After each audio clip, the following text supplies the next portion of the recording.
I sent.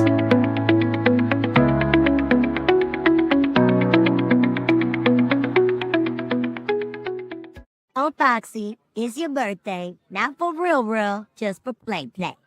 This is Cree Summer, and Moana Nui will be right back.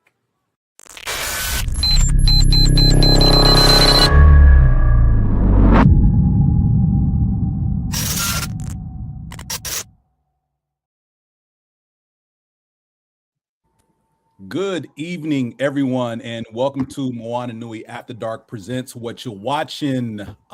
We are here. This is the December edition, last podcast of the year for Moana Nui Network. We made it. The year did not destroy us completely. Yeah. Oh gosh, tonight's theme is Wicked and Wicked for Good. And with that, I'm just going to turn things over to our Wicked expert, Simone. Take it away.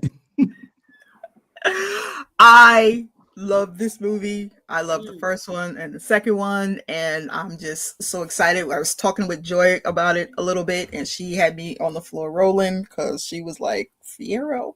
We're not even going to get into that right now. We'll let Joy. We'll let Joy. I mean, this is an After Dark show. So once we finish like discussing the important things, we'll get into the particulars of our discussion over Christmas break. Dealing with Wicked for Good, it is the continuation from Wicked, and we pick up where Elphaba comes in and she does that superhero landing.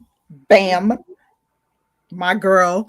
And I just, that was like the opening for me. What did y'all think? Did y'all like that? I did because it was giving Iron Man, you know, like that whole the landing and the you know better. Like when she looked up, everybody was like, oh, like you know what it is. You already know what it is. She has come into her own. Right. The superhero landing, yeah. Seen it. Yeah. Shut up, James. Anyway. Your attempts at hate or a few times. No, I'm not hating. I'm just. You're not? I'm not hating. What would you call it? I love the intro, but no, I'm just being silly with the superhero landing. It sounds like hating. Yeah. Hate by any name is still hate. Mm-hmm. But the movie started strong, and I like that they started off the Wicked for Good. The name has implications. You can take it two different ways, like Wicked for Good, like I'm doing this forever. I'm wicked for good. Like this is me now. I'm wicked, or I'm being wicked for the greater good. Right, for a good cause. That's how you look at it. Mm-hmm. Which they still didn't deserve. She say what? They didn't deserve it. They didn't deserve her. They didn't deserve her. No. And I'm gonna not push back, but I'm gonna, I'm gonna drag y'all to hell with me in my historical context. Hold on, let me put on my seatbelt. Yup. Buckle it up. should already be on. Buckle up, Buttercup, because you know what it is. So let's talk about when the first movie came out, everybody's like, oh, why we gotta have a black Elphaba? First off, she's green. It's an actress. I don't even really rock with Cynthia Erivo like that, but she's a great singer and she did great in that movie. She was a great actress. And the character is green. What do you mean? What do you mean woke? What are you saying? And I was so irritated because so many people had only ever seen the stage play, which is a very toned down version of the book. The book is in your face with it.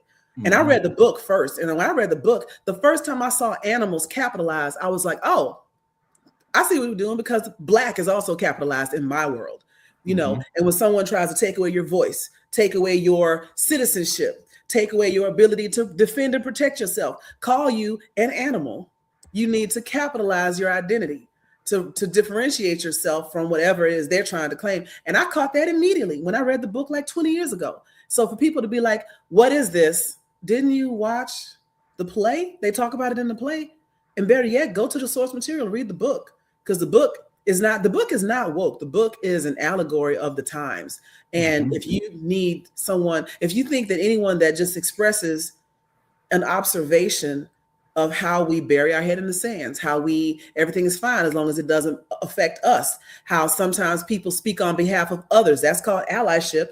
You know, if you miss all of that and you just like, you'll be popular, you're a shallow person.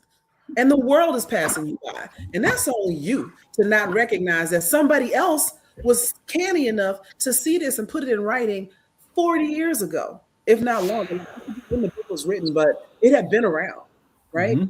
Yep. So you just well, you know, and then this movie, you know, protesting and blah, blah, blah. But for me, the part that what irritated me the most was me watching Glinda be so Glinda and then coming out and seeing other people apparently not watch the same movie. What do you mean Glinda is a sweetheart? What do you mean Glinda is good? What do you mean Glinda is really the hero? What is wrong with you? Glinda is a whole bitch. Like, what movie were you watching? Glinda wasn't shit from the beginning. Right. Glinda was the pawn. Glinda was not a pawn. No, she was not a pawn. She wasn't a pawn because when she came out, and I love the backstory of her showing that she didn't even have power when she was a little girl. Right. She wanted power. That's true. And that was her push. She wanted power. She wanted popularity. She wanted people to like her. People and I felt through that she was easily manipulated, which is why she wasn't manipulated. She was doing the manipulation. She's only manipulated if you believe that racist white women are manipulated by their racist white husbands. Right. She is Ivanka. What's her name? What's Trump's wife's name? Melania. She is Melania. Yeah. Yeah. She allows someone else to take the fall for her shitty view of the world. Yeah. Let's remember, because some people were saying things like, well, she got caught up in stuff she wasn't aware of. She was aware from day one. Everybody was in that class at the same time when they brought that caged lion in there. Everybody was in class at the same time. Everybody was in class at the same time when somebody wrote animals need to be shot or whatever on that professor's. She was in there too. She saw the same things at the same time as Elphaba, but she was like, well, it's not me, so whatever. I'm pretty and that guy's cute, so we should date. And then because you got your little feelings hurt with a dude that was never digging you. If I announced to my boyfriend that we get married, and he's like, I mean, yeah. Thank you. I'm not getting married. Because the wizard and I thought that was going to be such a nice thing. So you talk to somebody else about us? What the fuck? And even that was a flex. That was invoking. The wizard and I thought this would be great. In other words, don't go against the wizard, right? Which no one dared do. No one dared do, even though he'd only been there like 25 years. Right. They got short memories. But Glinda is pretty. Glinda is very pretty, stunningly beautiful, and very chipper in her personality as she continues to wreak havoc. Because let's break it down. We were talking about the true villain, and I'm monopolizing the conversation, so I'll come back to that. But just to cap on Glinda for the time being, she knew what she was getting into. She not only joined, she condoned. She wanted everything that the wizard was promising her. And she was trying to convince her friend to go along with it, not out of some misguided naivete, but because this is what I want. So do it so I can have what I want. And I've been in that situation before with another woman who wanted me to give up on my dream job so she could apply for it, just so she could leverage it against something else. She didn't even want it, but she told me don't apply for it because she knew she couldn't beat me. And she's like, if you don't apply for it, then I can apply for it. And then when I get it, then I can use this to raise the salary over here. But what about me? Well, there'll be another job come along for you. She said all that to my face. This was my friend. Right? Keyword was? And this was the same person who not even 6 months before that, we were all girl power, women in corporate, blah, blah, blah. And then you look me in my eye, in my car as I'm driving and tell me don't apply for the job so you can use it in a chess match. That's when an ejector seat is needed. Right? Oh my God. I heard that y'all were the book. Y'all were talking about the book. Yes. Has anybody else read the book? Earlier, No, I have not read the book. okay. The book is morbid as hell. I've heard things about the book. And Nessa Rose didn't even have arms.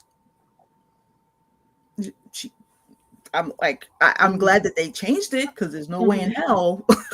And she wasn't even in school. Elphaba was in school first. So it's like I like how they did it with the play, the book, the play, the movie. All three are completely different. But Nessa Rose still went on to be, evil. She turned. She was nice, and that's the same thing with Glinda. People's like, oh, but Nessa, what the fuck, Nessa? She deserved that house falling on her. Yes. Why was she outside anyway? If she hadn't been, again, 2 times here, if she hadn't been chasing a man that didn't want her, had the house drop on her. Go home. Go sit in silence.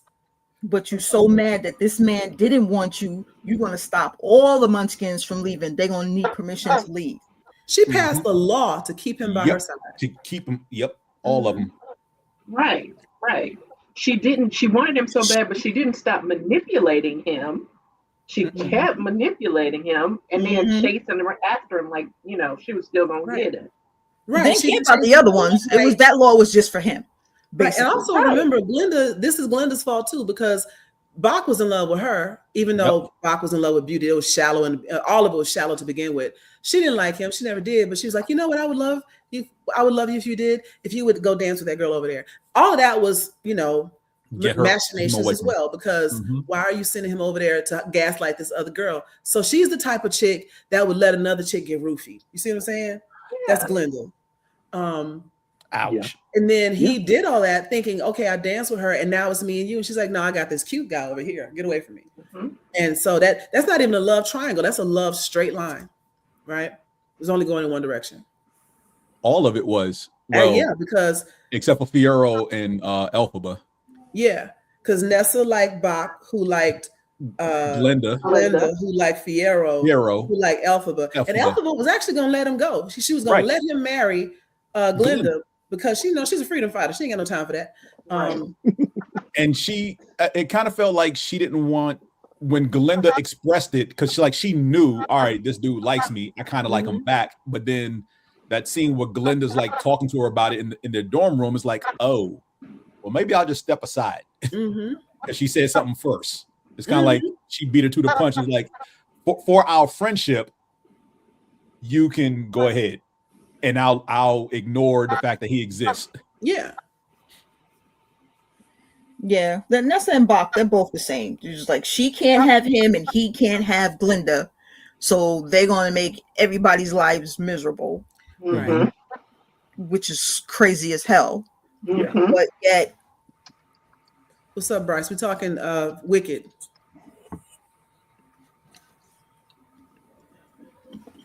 But yet she is. I don't even understand how she was able to read the book. So I got a theory about that. Yeah. Oh, Elphaba, yeah. Not Elphaba. You mean Elphaba read the book or Nessa Rose? No, Nessa. I think Nessa was able to read the book because she is blood related to Elphaba, and we assume that Elphaba is able to read the book because she has magic in her blood from the wizard. But the wizard has no magic at all. He can't read it at all. I think it was their mother. Their mother had the magic in her blood. But she was the child that she was the prophecy because she was the child of both worlds. Right. Yeah, but that doesn't necessarily mean that didn't she's the have only one any that can read power. magic. What'd you say, Teresa? I said, but we know, like you said, the wizard didn't have any power. Mm-hmm. Right, Wicked, a Black woman's struggle to exist in a world that hates her. Absolutely, absolutely. But what I mean is, the prophecy was around like changing the world and changing Oz, and the book is a part of it. But I don't think being able to read the book is only Elphaba, because even Miss Marble had a little bit of magic, right? Yeah, and I think Nessa, in her desperation, can read it. And then I also now want to talk about the real villain of the whole story is the book. That book is an asshole. Like the book just decides, you know what? Who's worthy? Who's worthy? What do y'all, I decide. And whenever you try to read, and even Elphaba was trying to be very specific about what she asked for. And he was like, oh, you want your man not to die? You know what doesn't die? Straw. There you go. Yeah, it's like a genie. You not sure what you're asking for. Exactly. Monkey's paw. Mm-hmm. You can make this wish, but it's going to be consequences. Exactly. So, and I don't understand why, as soon as Bach turned into the Tin Man, I don't understand why Elphaba wasn't like, she did this to you. Because why we let, and I don't love anybody. I have a sister and I would not go to jail for her. Like, I am not taking the fall for somebody else's crime, especially when it was all rooted in selfishness anyway. I would look at Bach and be like, you are metal because she tried to keep you here. Right. Mm-hmm. I saved your life.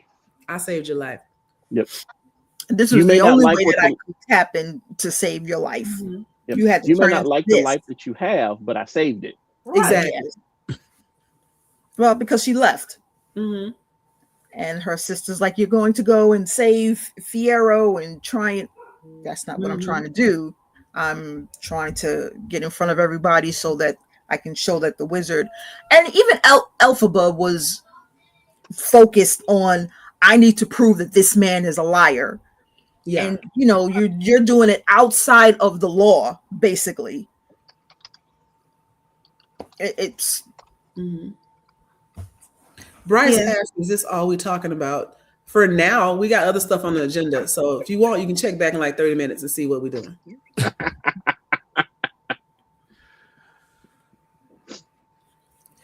So Bryce is not interested in Wicked. No, I guess not. But that's fine. But yeah, give like check back in like 30 minutes and we might be moved on to the other stuff. Peace.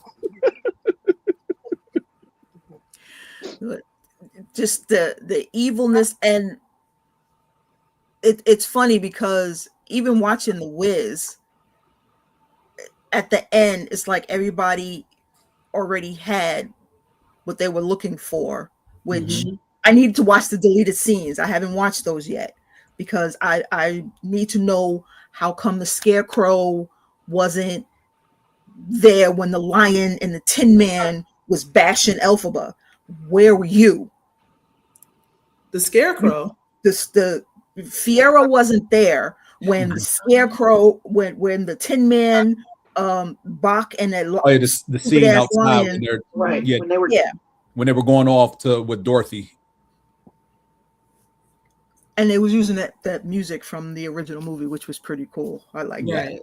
And he was talking and saying, and look, the lion. Yeah, kill the witch. Yeah, look what he did to the lion. Yeah. And then turns and looks at Glinda. Mm-hmm. I'm like, dude, of course you have a heart because your heart is broken. Your heart is hurting because she hurt you. But now you want to hurt Elphaba. It's like you want to get back at everybody. So you actually do have a heart. I could care less if that damn lion had courage or not, because he could have stayed his ass. They should have kept him in the fucking cage. Let's talk about that. Because for me, the lion represents the colonized mindset. Mm-hmm. Again, don't argue with people that Harriet Tubman would have left behind. Exactly. That's how I look at the lion. The lion had a point, and he never lied on her. He said, she took me out of the only home I ever knew. Which is a cage. And that's all people, and when people ask him his opinion, that's all he said. He never really had anything else to say about it other than, I'm uncomfortable, I'm scared, I never learned to be strong. She took me out of the only home I ever knew, and now I'm scared. Yeah, that makes perfect sense. But the way it's twisted is it sounds like she did something wrong. He doesn't know that he is free. And that's what I mean about that colonized mindset. You'd rather be back in the cage. Right. Mm-hmm. Yep. He doesn't Uncle know Ruckus. that he's free. Mm-hmm. Take the lid off a jar, the two flies stop jumping up because they think they're going to hit their head on it. Yep. Uncle Ruckus.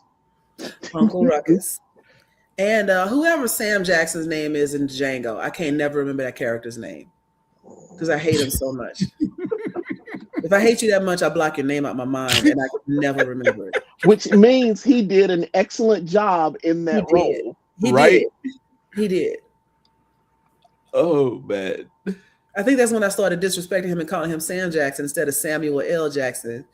After that role, now you just Sam, because bro, what was this? So mad at you, bro. That means he's a good actor. Yeah, he's an excellent actor. You leave Nick Fury alone. Nick Fury, Gator. He's Gator as far as I'm concerned. Wow. From, what was it? Jungle Fever. That's why I always remember him. That was 1,500 years ago. It was. Gator is now vintage. I was having brunch earlier, and they were playing some really good like R&B on the little Spotify station, TV, whatever it was. And Can We Talk by Tevin Campbell was playing. And I looked up like, ooh, what station is it? And it said Golden Oldies, Volume 5. That reminds me of the time when I asked Mark to have a photo in the photo shoot for the older, more seasoned cosplayers, and he decides to call it the Over the Hill photo shoot.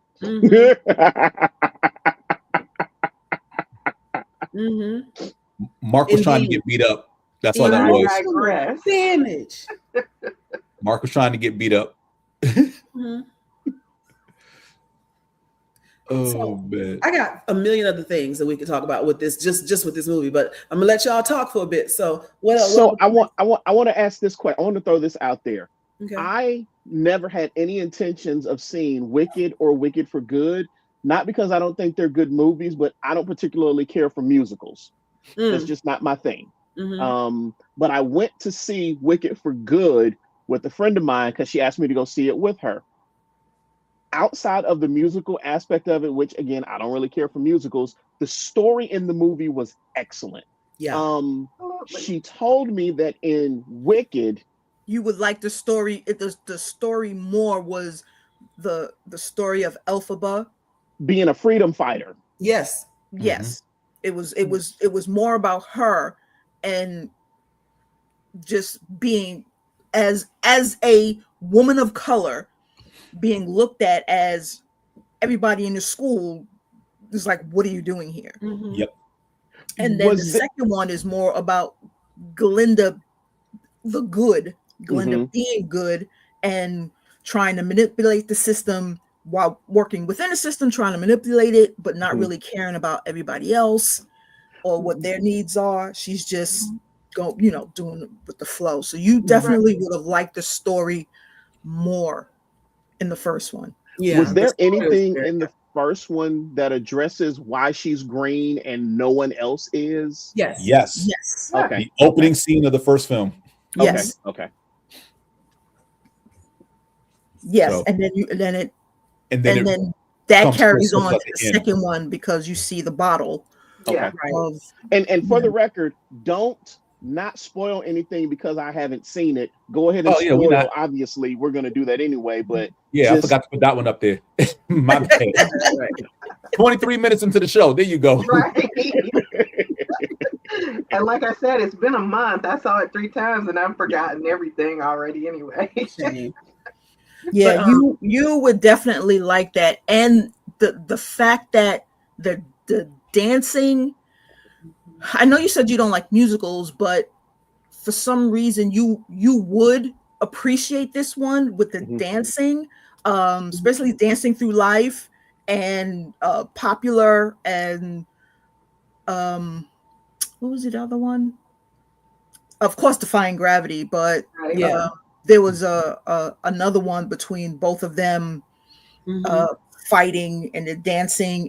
It's just it definitely gets you, and her singing the end when she hits that note. I'm telling you, every time I hear her sing, I get goosebumps. Well, I'll put it to you this way: now that I've reached a break in something that I've been watching that Simone has been beating me over the head about, that I've watched it.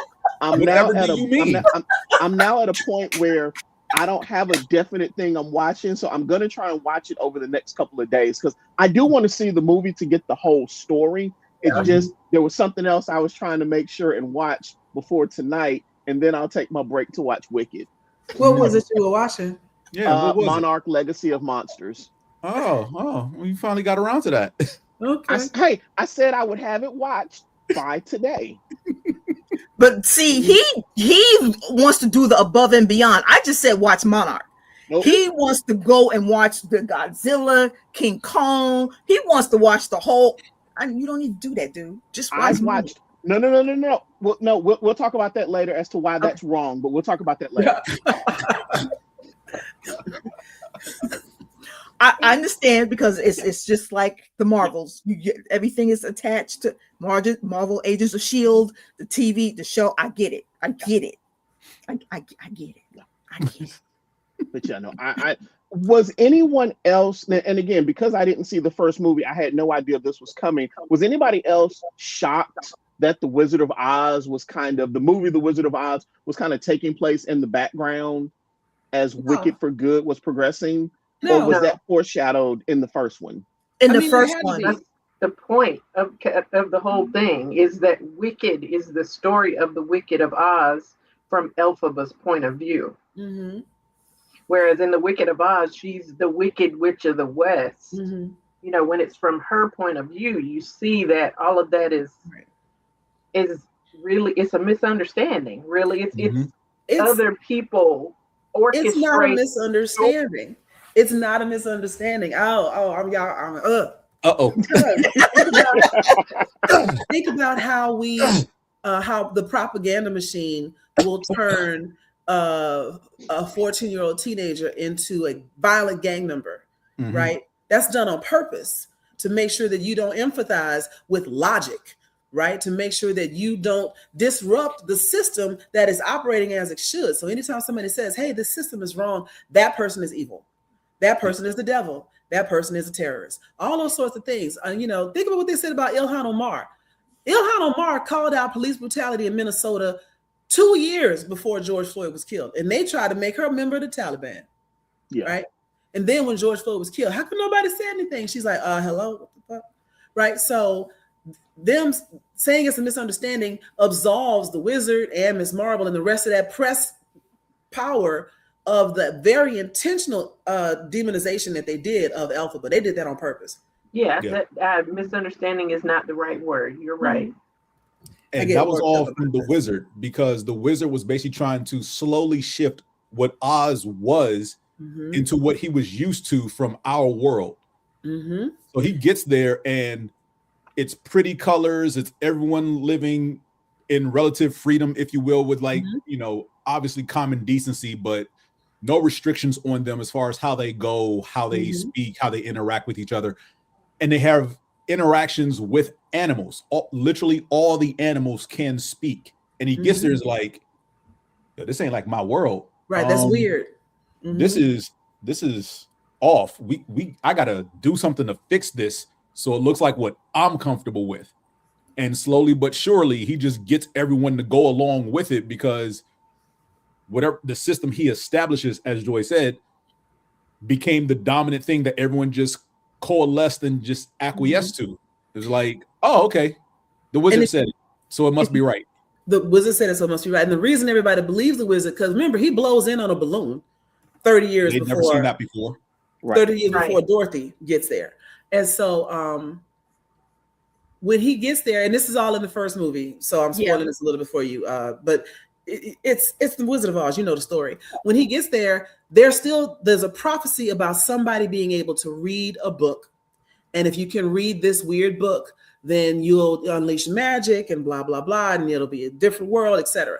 And so when this weirdo from the sky, that looks like magic, comes and lands in Oz, they're like, can you read the book? And he was like, yeah.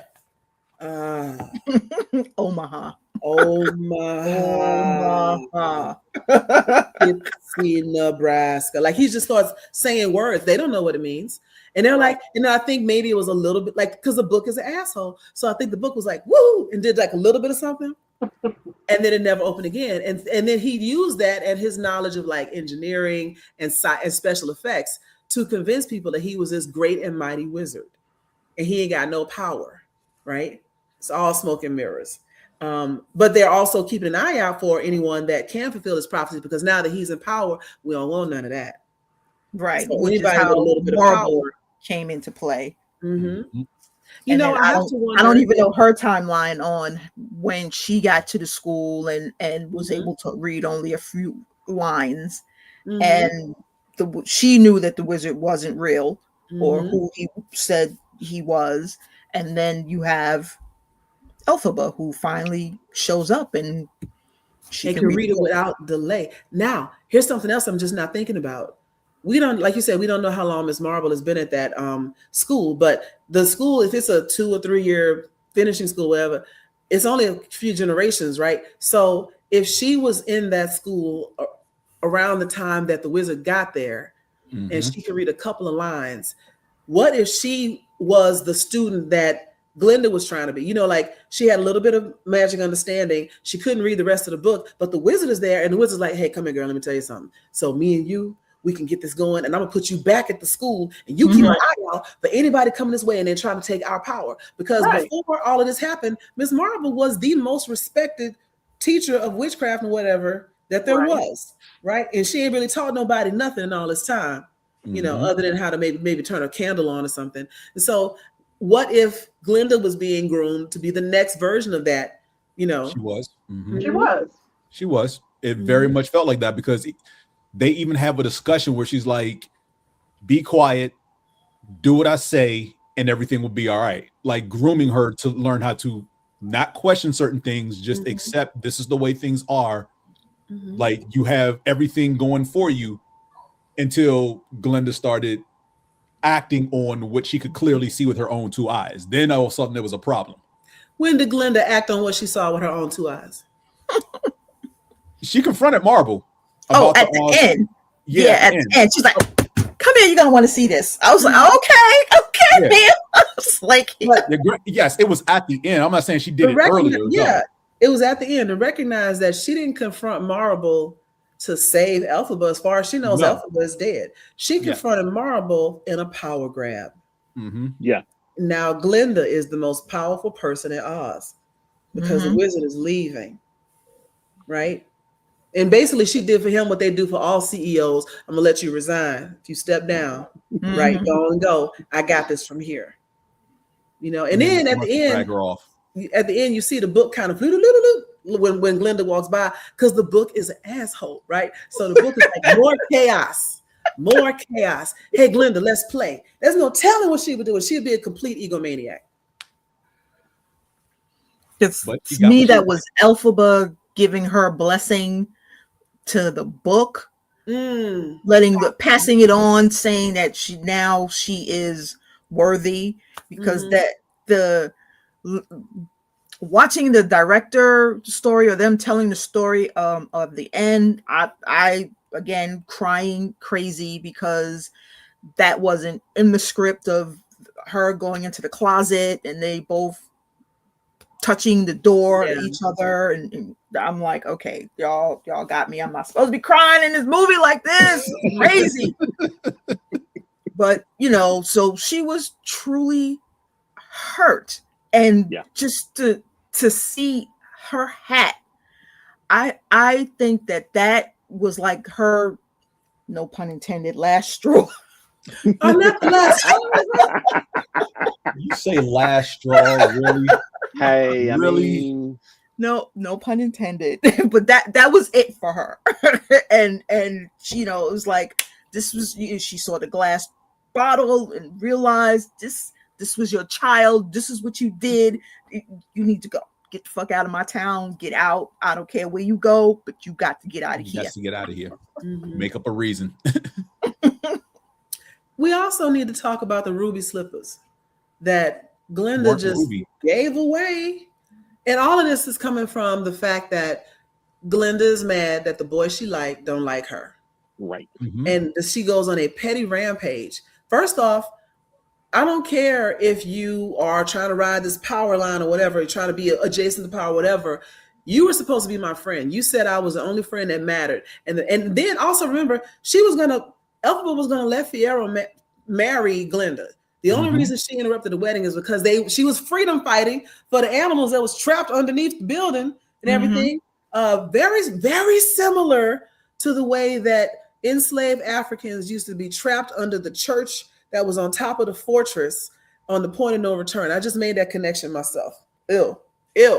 But she let them all out because they didn't need to be in there. She didn't mean to disrupt the wedding. And honestly, if they hadn't kept trying to get her to do wrong, she wouldn't have been there. She'd have just skipped the whole wedding in the first place. All of this was to draw her in so they could kill her. And Glinda knew that they were trying to kill her. She knew that. And when she couldn't have her man, because her little perfect world wasn't what she wanted, not only did she figure out a way to get her attention, she put Nessa Rose in danger. She's like, yeah, go after her sister and she'll come out. I didn't know you were going to kill her. What you thought we was going to do? Right. Mm-hmm. We can kill everybody else. We told everybody to kill her on sight. You thought we wasn't going to kill her sister? And Miss Marble did that. The whole tornado was her little power. Yep. Weather manipulation. Mm-hmm. And then after all of that, now you done killed my sister just to get me to show up. And you got the nerve to give my mother's heirloom shoes to some raggedy trick that came out this house. I should kill you where you stand. Glinda should have been dead time and time again. Right. Yes. You wouldn't even need no magic. You just need a couple holes. I sent you the map, James. Yes. It's in the Facebook chat. Got it. Because I didn't even realize there was that many places. Do you know where these can you describe the map when we put it up? Yeah, they are all different. The different cities, because you got Fierro's city, where Glinda's from. Because Glinda's not a Munchkin. No, Glinda's not a Munchkin. No. But is Nessa Rose a Munchkin? Because she was the mayor of Munchkin Land. Yes. Her father, yeah. Well, yeah, because her and Elphaba have different fathers. Yeah, so Elphaba's half Munchkin, half wizard. Spoiler.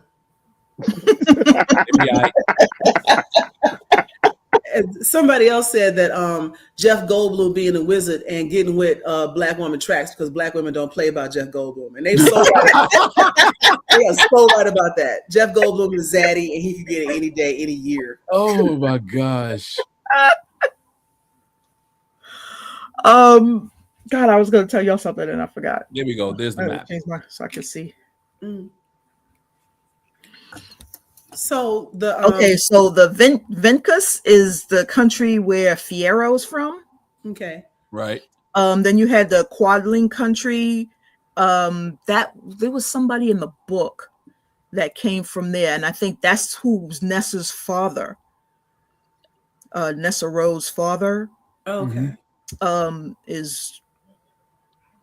Wasn't really, that man really wasn't anybody's father. The man of Munchkin Land. Nessa and Elphaba had the same mother but different fathers, and it wasn't the mayor. And neither one of them was a Munchkin. Right. Then you have the Munchkin Land. What's that? Gilgus. That is the original. I think this is where in the book where Elphaba finds the there's somebody that she's looking for that actually gives her power, because she doesn't truly have power. And then once Glinda passes away or moves on, there is an original. What was that? The original person. The original person who was killed. They had a daughter, and the daughter was pushed away or hidden away, and then once she came about or came of age, she took over and became the new person over all of Emerald City and Munchkin Land. You got Emerald City. You see Emerald City, and then up to the right is where Shiz University is. Okay. And really, I was trying to find where they went off, and in the movie, it just says the outskirts. It really doesn't say which area that they went to. I don't know how I feel about this top left being called Oogaboo. No. But even there, it seems like there's an arrow going to something else over there. Oh, that's even worse. I can't see it. But the Vancus country is where Fiero's castle is, and in the book, that's where Elphaba goes. Yeah, and she stays there, and that's where the melting happens. And she gets water thrown on her. But in the movie, it's like she's in a treehouse. She's in the treehouse for a minute, but after Fiero finds her, he tells her to go to the castle. She's in the castle when she gets melted. Yeah. Yeah, they run off together into there, but they don't run off to the castle together. They run off from the castle. Yeah, he told her to go to the castle. Go to the castle after that whole door scene. All of that is in the castle. So yeah, this is a lovely map of everybody. Yeah, and now if we've all seen Wicked for Good, I want to know. So here's where we get into shenanigans. Go ahead, Joy. Go ahead. Yeah, be rolling. I want to know when her first off, breaking ankles of Fiero over here. I want to know where they're going, because they're all the animals were going underground in some port, right, or some like space going underground and apparently coming up in some other land, and that's where they ended up. But when you see her and Fiero walking around later, they look like they straight in some like crystallized sand dunes. Like, are there people? Yeah, wasteland. Wasteland. I don't know if I would give up the castle for a wasteland. Right. Especially when I don't have the jerk book now to even help me build a house. I wonder if the underground tunnel, the passage that the animals were taking, my take on it is it was to avoid the wasteland that Elphaba and Fiero had to traverse to get to wherever they're going. Okay. Well, it's not like Fiero's hungry. So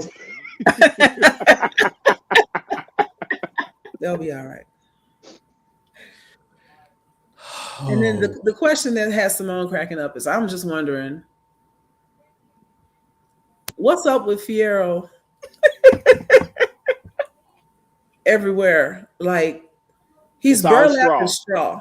It's all straw. Everything about that itches. All of it. Yes, and wet straw is James, that was me at lunch.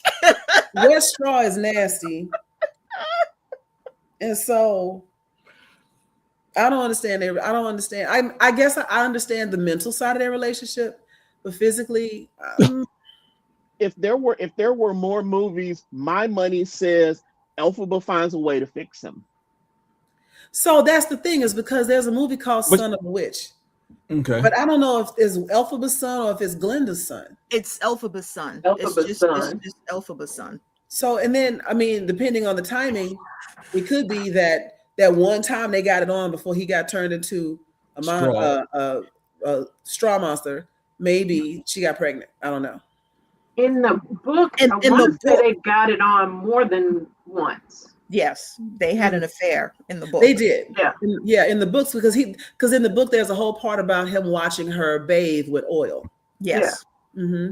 Stalker much? I mean, sure. No, they were in the bed, and so he just looked over, and she was, instead of taking a bath, she was like rubbing like body oil on, and then like using like a little scraper to scrape it off, and that's how she got clean. Which implies that, because even in the book they imply that water does hurt her. Right. She never wanted to take a bath when she was little, and that she instinctively knew that it would kill her or something. So, well, they tried to bathe her as a baby, and it hurt. Yeah. And so we don't know Which about. Is weird because we never even see her get wet at all in the movie. No, never. They allude to them throwing water on her, but we don't see it. Right. And that's the trick that ends up allowing us to have a happy ending, is that she played everybody and used a trap door. Was like, I'm melting. No, because I don't know that I would yell out, I'm melting, if she watched me melt. You figure it out. I mean, if you're really trying to sell it to a bunch of stupid people. Yeah. And a 14-year-old girl. So, yeah. Well, wait, I'm thinking about something now from the original. Wait, before you do that, Joe, also think about the fact that the Wizard of Oz was a master of special effects. Mm-hmm. So the image of her burning and melting, how do we know that's not, obviously the wizard didn't do it, but that could just be some sophisticated special effect to help sell the idea that she's dead. Yeah, I absolutely think that she cast a little, because the only person that saw it was Dorothy. Yeah. Mm-hmm. And you hear But then how did Fiyero know where she was? It's Right. like, did you have this conversation? You know, it's like, to me, Elphaba had this conversation with Dorothy, then Dorothy told Fiyero. No. Wait, hold on. Maybe I'm misunderstanding, but isn't the castle like, the castle was like in Fiero's family, I thought? Yeah, Fiyero knows that castle inside and out. Remember, there's a moment where one of them flying monkeys brings her a letter, and it's from Fiyero while they're on their way to get her. And that letter probably says, hey, use this. We're coming. Dorothy's coming to get you, whatever, and we can fake your own death. And that's how he found her. I'll be there in a minute. Right. Okay. I also am thinking back to when Dorothy and the Scarecrow, she picks up everybody along the way. And remember, it's her first, and then she meets the Tin Man, and then the Scarecrow, or vice versa. It's the Scarecrow first, then the Tin Man, then the Lion. Then the Lion. Right. And so but then they all get kidnapped by the wizard and his people, and he tells her, go and get her broom or whatever. Because we're wondering, where is Fiyero when the Lion and the Tin Man are talking? I distinctly remember in the original Wizard of Oz, the flying monkeys or somebody had the Scarecrow and they were pulling all his stuff out. I remember that scene. That did happen. That's at the end though. After I think that's when they're heading towards the cat, like just outside of the witch's castle. Okay. Yeah, they're heading there because even in the book from Oz, she said she sends them to go and get Dorothy and bring her there, bring her to her, but then Fiyero takes his straw off and covers her because she sends bees or something metal, and it attacks Dorothy, and then everybody dies except for the Lion. So the Lion is the one that ends up being with her, which is funny because he's the one that helps Glinda at the end help rule Oz. Interesting. Wait, where does this take place? That's in the book. Ooh. The book is so different. It's so deep. Yeah, that's so is the play. And lore. Like animal rights in the book. Lore, because I was reading through it, trying to figure out everything, and I was like, oh, I didn't know that the Lion became the cowardly. One of the guardians, and everybody. And this is the book, The Wizard of Oz, not the book for Wicked. This is the book for Wicked. This is the book Wicked. The Wicked by Gregory Maguire. Yes. Okay, good. Okay, I just want to make sure I got the right thing pulled up. Matter of fact, I remember a couple of scenes in the book where I was like, "What is going on?" That was like some kind of weird animal orgy at one point. Yes. Oh my God. Yes. I was like, "What the hell?" I had to like tied up, and he was a little roofied. I was like, "What is happening?" Yeah. And I feel like it was one of the characters that in the book. It wasn't the main character, but I was like, who? Somebody save him. And then they never, he just comes back looking haunted, and they never really talked about it again. I was like, that's wild. But it also leads to more animal abuse because, similar to people having that one experiment that they had in college and they don't want to talk about it. Now they hate all gays. Like it's that same type of energy. Right. Yeah. Because it was when they went to, in the movie, they went to whatever the little nightclub was. Yeah, the nightclub. Yes, and that's what it was. The club was some freaky, sneaky stuff. Yeah. Right. Because everybody was getting booed up in the club. Yeah. But in the book, there are animals in the club too, capital A. Right. Yes. Yeah, because there were no animals. Wait, what? I thought, no, Elphaba taught, like, oh gosh, what is it? I'm trying to remember the first movie. Does she She run talked to the goat there. They were having like a secret meeting on the ground somewhere. Yeah, she was meeting up with the goat before the party. Yes. Okay. Yes, when she ran into Fiyero. I also found it interesting that over time, if you if people don't listen to you, you lose the ability to use your voice. Like if you can't be heard, eventually you stop knowing how to speak. There's also a little bit of like not Stockholm syndrome, but like, success of the oppressor. Like you've given up trying to speak, or you've lost the ability to because your voice was silenced for so long. Like it's really deep. Okay, cool. But also, okay, so the Tin Man is immortal and the Scarecrow is immortal. Because how do you die if you just straw? I suppose he could burn. But or they could just pull him completely apart. Tin Man, though, I feel like he Rust. Well, because he the was Wizard of Oz, he's already rusted from the storm. Right. Mm-hmm. And actually, one of the shows that came, and it was kind of funny. It was Emerald City. No, was it the Wizard? Was it called the Wizard of Oz, or the one with the? It was basically more the story of the wizard, and it was 3 sisters. It was Glinda, Elphaba, and another sister. Oh, that sister ended up being killed by Glinda. Being killed by. I know what you're talking. Yeah, that one was Emerald City. That was on NBC. That was Emerald City. I remember that. I remember that. It didn't get a second season. It was really that good was an excellent show. It was a horror movie because it had the. It was a show. God, what the hell is that guy's name? I can't remember his name. From Emerald City. Yeah. I'm looking at the IMDb page now. Which character are we talking about? The wizard. Vincent D'Onofrio. Yeah. Is that what other show was he in? He's Kingpin in Daredevil. No, that's not him. I know who you're talking about. Is the white guy who yes. played, like, I know I see his face. Well, the wizard is Vincent D'Onofrio. Vincent D'Onofrio, right? No, it's not him. But he wasn't a wizard. I want to say he was a Tin. Who was the Tin Man? The Tin Man was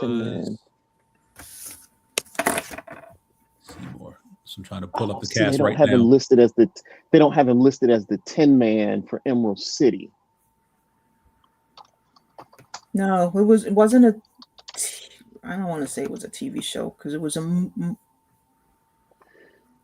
Yeah, because I'm only seeing Cowardly Lion and Scarecrow. So the Tin Man was named Jack in Emerald City, and his real name is Jaron Howell. It's not him. There was another movie like this or whatever, and Zooey Deschanel was in it. Or Zooey Deschanel. Zooey Deschanel. And the only reason I know that is because I didn't know who Zooey Deschanel was at the time. And the way the credits would play, I thought the guy who I'm thinking of name was Zooey Deschanel. And so I would be labored under that misunderstanding for like a year, and then I couldn't ever. It's called Tin Man. Tin Man. And it's from 2007. And who's in that cast? Give me just a second. All right, Tin Man, 2007, Zooey Deschanel. The main Neil cast. McDonough. There you go. Oh, him. Yes. This guy. I thought his name was Zooey Deschanel for a long time. No. Neil McDonough's been in a lot of stuff. He's that guy. He's one of those guys you recognize in a lot of stuff. Yeah. No, seriously, he is. He is one of those dudes. Oh, that's who was he in Arrow, James? Damien Dark. Yeah, thank you. This guy. Yep. Mm-hmm. He was also in Captain America as Dum Dum Dugan. Okay, so it was Emerald City. No. Okay, wait. We all of us. No, it wasn't Emerald City, but I love Emerald City because that was my girl. Yep. Florence from the Black black Panther. The black chick, yeah. Florence Kasumba. Yeah, that's who I wanted to cosplay her. Wait, how do you pronounce her name, James? Florence Kasumba, I believe. Okay. Or Kasuma. Florence Kasumba. Excuse me. Yes. She's the Dora Milaje in Civil War that told Black Widow move or be moved.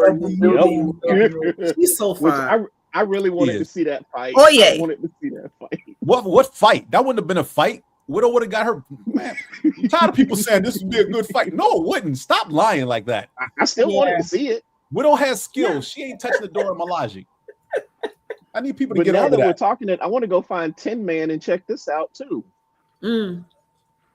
Okay, I can't. It was just on, and I need to find the right, because it was called The Wizard. It was called The Wizard of Oz, or The Wizard, or it was because it was just about the wizard. Okay. It wasn't about movie or TV show. It was a movie. It was a movie. It wasn't a TV show. It was a movie. And it was funny because it was like, well, not funny, but it was. I Oz the Great and Powerful. Yes, that sounds right. Yes, that's 2013. Yep. Yes, that's it. I googled movie about the Wizard of Oz from his point of view, and they were like, "Oh, this." Oh yeah, the James Franco. I couldn't think of his friggin' name. Yeah. I didn't realize Mila Kunis. Okay, so she played Elphaba. Although, just like Emerald City, we see the three sisters, at least in the title art for this. I've never seen it, so I don't know how much of a focus or how much airtime the three of them get. But again, the wizard and the three sisters. Interesting. And in that movie, kind of funny because in that movie, the two sisters, which was, I don't know who the hell the other one was, but Elphaba and the other one had Glinda tied up, and the wizard was the one that was trying to free her, and even told Elphaba, "I know you're not bad. If you want to come back, you will be welcomed." And then she flies off, and then Glinda kills the other sister. Of course. Okay, I already want to see this film. It's got Bill Cobbs and Tony Cox. I already want to see it. I don't care about anybody else in this movie. I want to see this film now. I mean, it's cheesy. It is cheesy, but it's cute. It's cute because now it's like you're learning all of the, okay, well now this is just concentrating on the wizard, and now this one was just concentrating on Elphaba, this one was just concentrating on Glinda. So it's like all of these little backstories. Then you got the Wizard of Oz concentrating on Dorothy, and then you got the Wiz, right? Concentrating on Michael Jackson and the Crows. It's got Tony Cox in it. Of course, it's cheesy. True. He's the little person from the movie with him and it's a Christmas movie where he plays an elf with Billy Bob Thornton. Yeah, Bad Santa. Thank you. Yeah. Oh my god, he's the worst. He's hilarious. Yeah, exactly. Again, the fact that he's in this movie, wasn't he I gotta also see in Friday? Yes, he Miss was. Parker's husband. Was Parker's husband? Wow. So, any last words on Wicked or Wicked for Good? I thoroughly enjoyed watching this on the big screen because, again, my only experience watching Wicked was seeing the stage play twice. So I always have this aversion to a stage play being adapted into a movie. Is always my concern. But after Chicago and what did we talk about last year? Color Purple.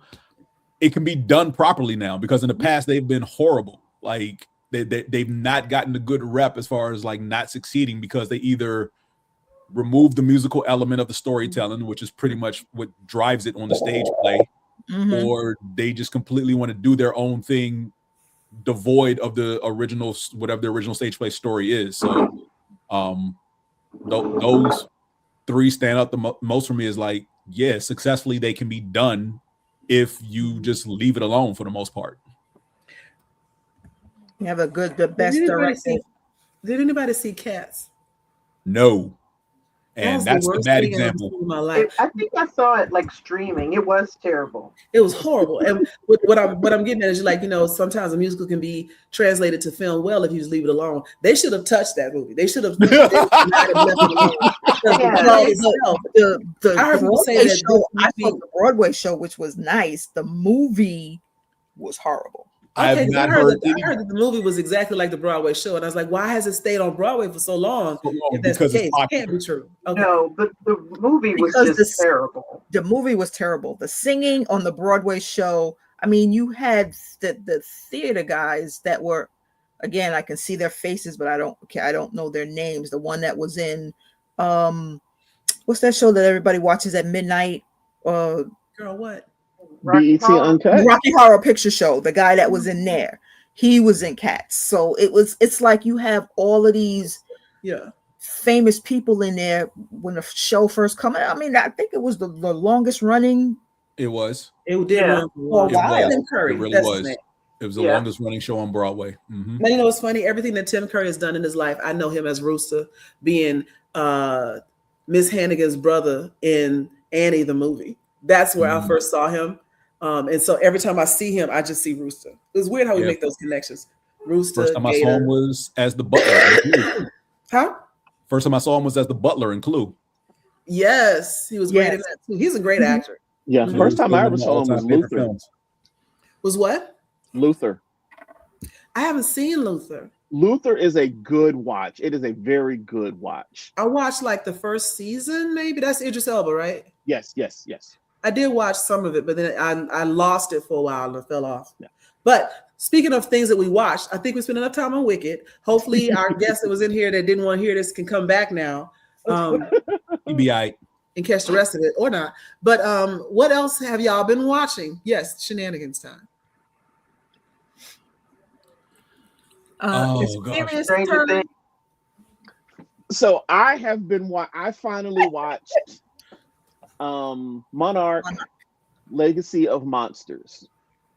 Okay. And what I did, because I've never been a big kind of kaiju person. So I catch monster movies here and there, but I've never made a conscious effort to sit down and watch. The only one I did was Pacific Rim. Other than that, I catch monster movies when they're on and I'll watch. So for this one, Simone, I watched in the chronological order. I didn't care about the release order because it's no secret. It's about, how some things, if you watch chronological versus release, certain plot elements get spoiled. We all know this is some shit about monsters. So there's nothing really to spoil, in my opinion. Okay. Yep. The series Monarch is so damn good. Okay. Even if you don't care about monsters, it's still an excellent watch because you've got a secret organization that's funded by the military, that they operate kind of like Black Ops, and they've got their own internal political system. Like Kurt Russell. So hold on. So I did Kong Skull Island, Skull Island, Godzilla, and Monarch Legacy of Monsters. I've also watched Godzilla King of Monsters, but I watched that one years ago. So there are two movies that I have not watched, but they take place after Monarch Legacy of Monsters. That's Godzilla versus Kong and Godzilla X Kong, The New Empire. Again, those take place after Monarch, so I haven't watched them yet. Gotcha. A couple of things that really stood out that I just kind of like were actually jaw-dropping. See, but that's what I wanted to ask you, Furious. And it had to do with Godzilla X Kong. Is it after Monarch? Chronologically, yes. Chronologically. Go ahead. And because at the end of Monarch, isn't that Scar? Isn't that Scar coming out at the end of Monarch? And I'm like, okay, where is this falling in the timeline? Because if this is Scar escaping, that means that then it was Monarch, then it was Godzilla X Kong. So it's like, okay. It possibly, we're not 100% sure, but possibly. But one of the things that jumped out at me was, I want to make sure I'm looking, where's my timeline so I can look at this correctly. I love that. So has everybody else seen Monarch Legacy of Monsters? No, they have not. Oh, okay. So this is just again. We put right the disclaimer early in the show. Spoilers. Please continue. Don't stop on our behalf. So the main character, so the big plot of Monarch Legacy of Monsters is there's this character who has two families, one in San Francisco, one in Japan. And he dies in Godzilla, right, Simone? Does he though? Well, no. They think that he dies in Godzilla. They think he dies in Godzilla. So the main plot of the story is the daughter in San Francisco travels to Japan to take care of her father's affairs. Okay. She finds a lease with an address on it and some keys, and she goes to this apartment in Japan. And he's got a whole nother family living in that apartment. Oh. He's got another wife, a brother who is 23, 24, somewhere in his early 20s. She's also in her early 20s because she's a school teacher. And people don't believe that Godzilla destroyed. Right, because the cab driver, when she gets to Japan, the cab driver says that all of San Francisco was done with CGI and that it was a hoax. When this woman who's sitting in the cab actually watched a school bus full of her kids fall to the ocean and all those kids died. So she knows it's real and he's sitting there telling her it's a hoax and it was CGI. But yeah, so she gets to Japan. She finds out she's got this whole other family. They the son discovers when they find out who his dad works for. And Simone, definitely, if I miss anything, interrupt me and fill in the blanks because I know I'm gonna miss some stuff because I just binged. I think I binged almost all of it over 2 days. So I'm definitely gonna have some stuff maybe not in the correct order. From Kong Skull Island, John Goodman's character is actually one of the founders of Monarch, this government agency, because the father who they think died, his grandparents and uncle, one is a military guy, two of them are military guys, and one of them is a scientist. They stumble upon some stuff that lets them know, hey, what the hell's going on? There are these things that we can't explain. So they stumble upon Godzilla and all these others that they're calling them Titans. And nobody believes that these Titans are real except these three people.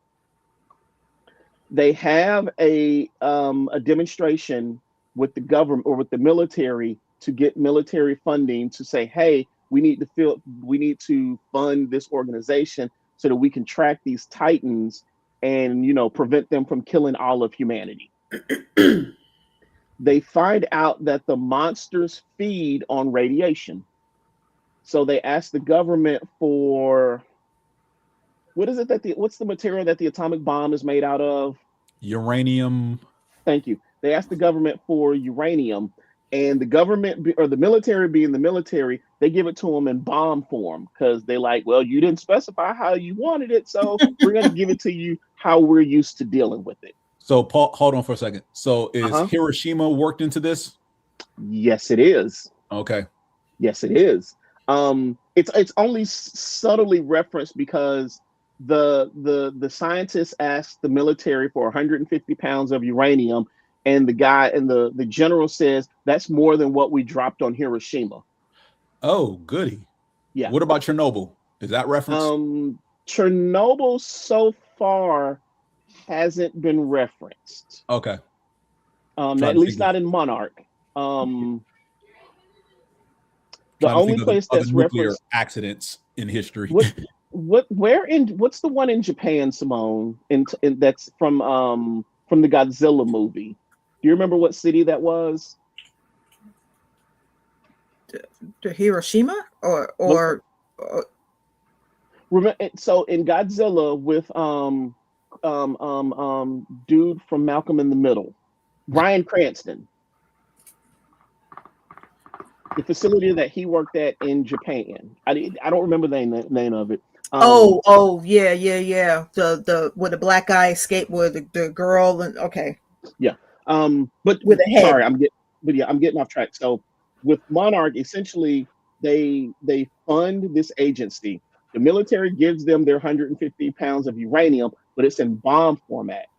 So they use that to lure Godzilla out because, like I said, they feed on radiation. The military thinks they've killed Godzilla. So they're like, nope, we're done with it. We don't need to deal with you guys anymore. But the scientists from Monarch discover Godzilla's not actually dead. He just chilling, taking a power nap. Pretty much.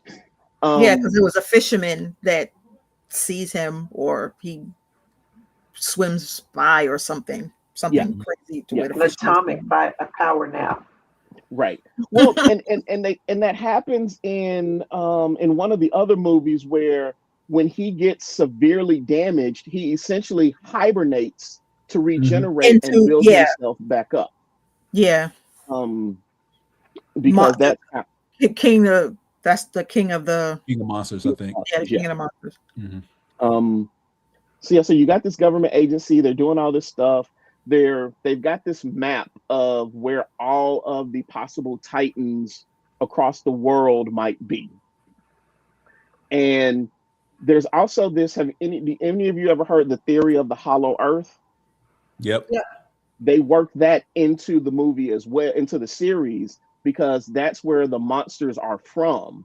And they use... Didn't they do that in the King Kong movie? Yes, they did. Okay. Yeah. But King Kong is in the whole monster verse for all of this stuff. Yeah, like because some of this was sounding familiar, but I was like, I know I didn't see this movie, but I remember them being underground and there were other monsters and whatnot. Yeah. Mm-hmm. Yeah. Because that whole hollow earth is how the monsters are able to travel across the world and be undetected. Yeah, Land of the Lost, Journey to the Center of the Earth. Yep. All that stuff. Yeah. Yep. All that stuff is that whole hollow earth theory. And in this, the character played by Kurt Russell, Kurt Russell is the modern version of him. I forget the guy's name. His son. Him in the past. That's his son. Yeah. But he's been to this hollow earth place. So he's one of the people who's like, I know it's real. I've been there. Mm-hmm. But, the government doesn't believe him. The government is just like, oh, you disappeared for a while and then you resurfaced. Right. But see, the time difference there is crazy because he was there for 20 years by our time, because much like, what did they say? The closer you are to the source of gravity, time moves differently for you. Yeah.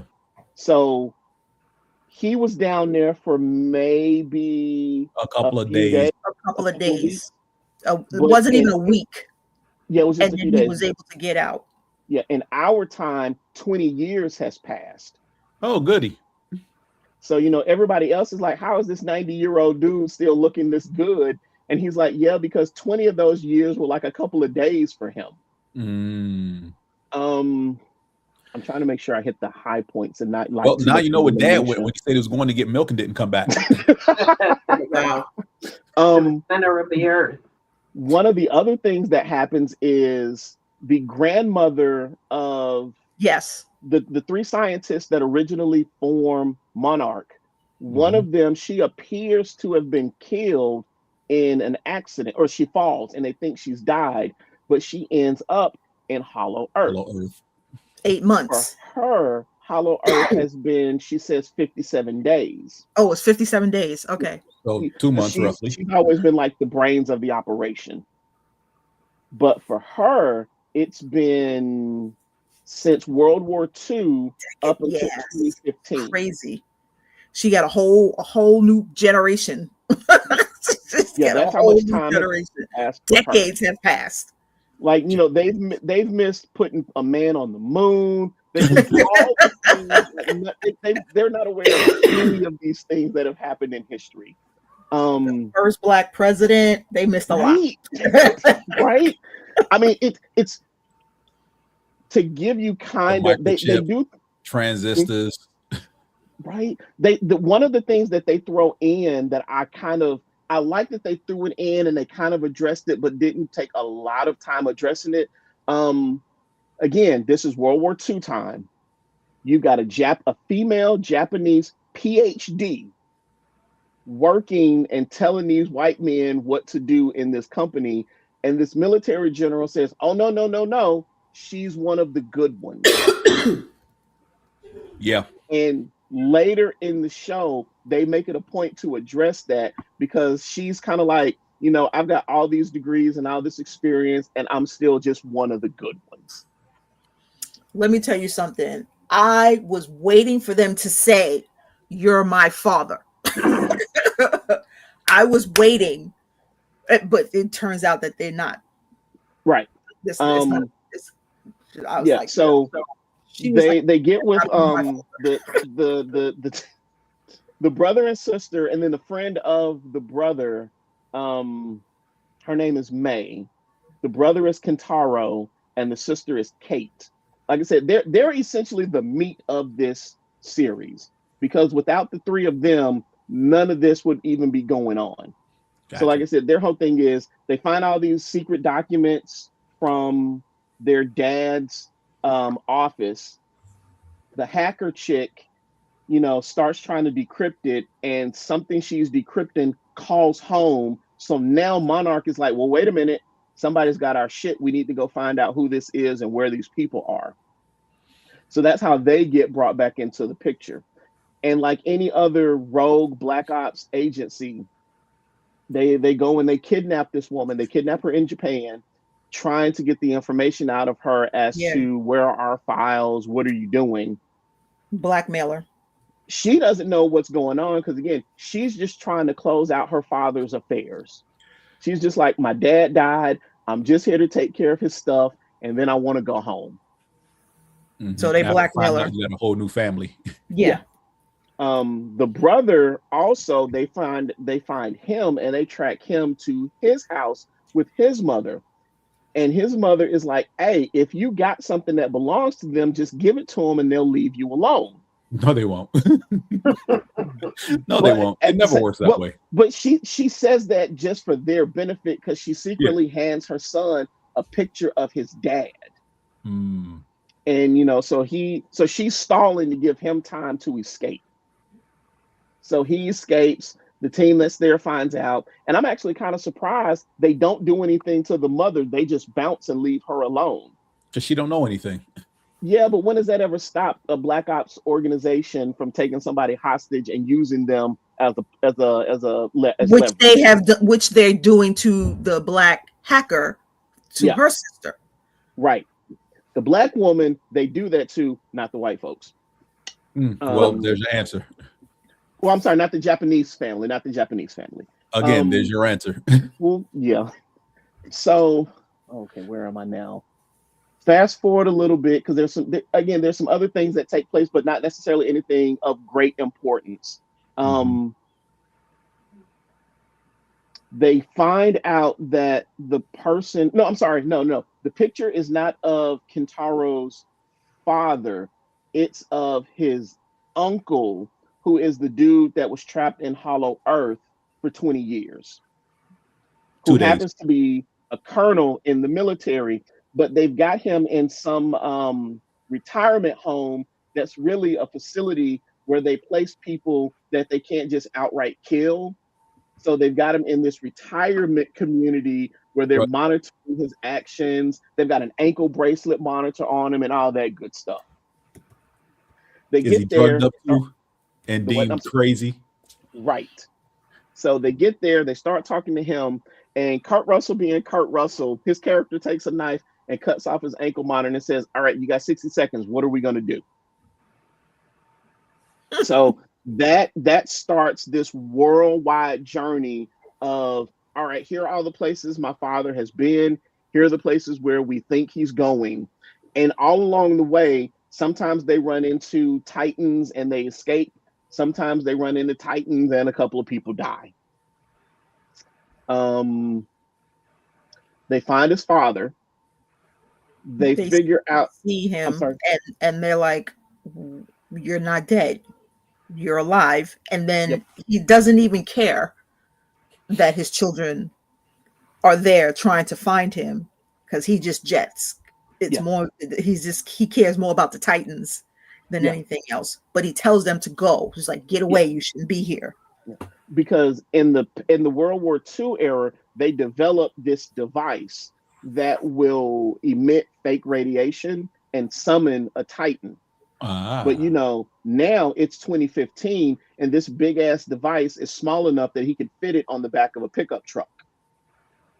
So he's taking this device all around the world, trying to summon a Titan.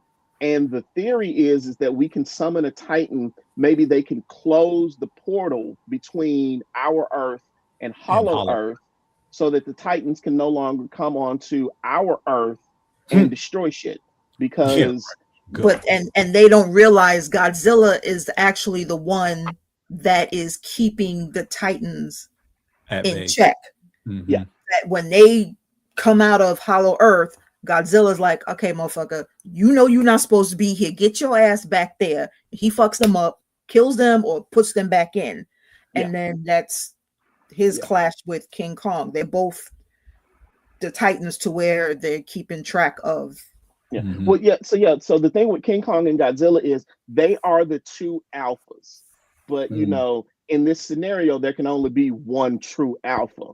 So they try to keep the two of them separated because of all the destruction that would happen. Right. And in one of the movies, who's the three-headed dragon from the Godzilla series? Gamera. Is it Gamera? I think it's Gamera. No, that's not it. Ghidra. Ghidra. Ghidra. Apparently, Ghidra is an alien. Again, as we're doing all of this, they're uncovering all these, I don't want to call them myths, but or stories that are passed down through oral history, as a lot of people will do, as well as and cave drawings and whatnot. And every ancient culture around the world, except our modern culture, has reference of all of these Titans, because every Titan apparently used to live or to coexist in an ecosystem with people. Because the Skull Island where King Kong is, he is the protector of all the people on that island, and they revere him as their god. The same thing with Mothra and Godzilla and just different people around the world, ancient peoples. They regard them as their gods and their protector. But Ghidorah is an animal. I mean, an alien. An alien, yeah. And I didn't realize that because, again, I don't really watch the monster movies. So I did a quick Google search on him. And apparently he's an alien. And in some other Godzilla movies, apparently Earth has lended Godzilla to Mars to fight for them. Like, there's a whole crazy How you lend a god? Huh? What'd you say, Joy? How do you lend a god? Hey, I'm just that's what they were doing in some of these old Godzilla movies. Wait. How you get to Mars? Again, I don't know.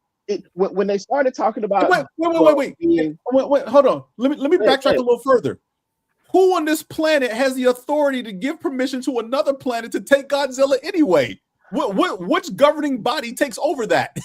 Right. Hey, I don't know. When they started talking about him, cause I didn't know the three-headed monster's name, so I just started doing some quick Googling to find out what his name was, and that's when I found out that in some of these older Godzilla movies, they sent him to Mars and to some other planet. Like, there's this whole intergalactic system with these old ass Godzilla movies that I think Mothra is the mother of monsters and Godzilla is the father of monsters. That don't even make no sense. Mothra and Godzilla are together. That don't even make no sense. Some of it is complete and utter foolishness, but somehow they tie all these strings together. And when you're watching it, Japanese films. when you're watching it, it makes a lot of sense. No, it doesn't. Yes, because when Mothra dies in Godzilla King of the Monsters, her powers go into Godzilla and revive him. Then he's able to kill Ghidorah and Ghidorah, eat the head and they're like, oh, I'm so glad he's on our side. And they're like, for now. And it's interesting you say on our side. There are a couple of times in this movie where, or in this we'll just say this whole franchise, where Godzilla and King Kong both make contact with people, and you can kind of tell that each of them knows what's going on. Yes, because they're looking King at Kong, them in the eye. Yeah, the daughter. I'm sorry, go ahead, Simone. I'm sorry. Go ahead. Well, we know the little girl, who was the last living soul on Skull Island, represents for King Kong and was in the Godzilla X Kong. And then Godzilla looked at the father of what's my girl, 11? I never remember her name. But when she was missing, the Godzilla looked at him in the eye. Yeah. And then the same thing with the daughter, not the daughter, the daughter in Monarch, when her bus went in, Godzilla looked at her in the eye, and it was like, I'm sorry, you know. He had type of sympathy in his eye for her. He's like, I'm sorry that your bus and your kids died, but I got to go kill this monster, or else it's going to kill way more people than the few kids that just died on your bus. Yeah. So they find the father. He's traveling around the world trying to close the portal. This other company gets involved because it's the company that the black chick who's the hacker used to work for. And she's one of these people who, when she finds out some of the animal testing that the company is doing that she works for, she fucks up their computer system so that everything kind of gets shut down. Which is why she's now in Japan living under a fake name to avoid, any punishment for what she did. But she's the one who's been she's essentially their tech support throughout the series. Okay. This is dumb. You gotta like Godzilla. You have to like Godzilla and King Kong in order to like Monarch and realize what the hell is going on, and that our government is fucking shady. Always and forever. It's shady as hell. It essentially comes down to the government is funding this agency that keeps stringing them along, saying, yeah, these things exist, so that they can get funding to keep their research going. When the government finally is like, yeah, we don't believe you anymore, the monsters come up and they wreak havoc and just kill lots of people and break all kinds of shit. Now the government is like, oh, my bad, we believe you again. Here's some money so that you can keep tracking them. I do remember Whatcha Watchin was a Kong versus X, or Kong X Godzilla, whatever. And Godzilla was chilling in the Coliseum. He took a nap in the Coliseum, and what you gonna do? You let him stay there. There will be no events in the Coliseum until Godzilla moves. And then he woke up and was like, oh, I gotta go check on my boy Kong. And then they end up fighting Evil Kong underground and something. And I feel like it was a Moth in that one too. So Martha was in that one. Yeah, Martha is in that one too. But this the is last one I remember they were fighting Mecha Godzilla.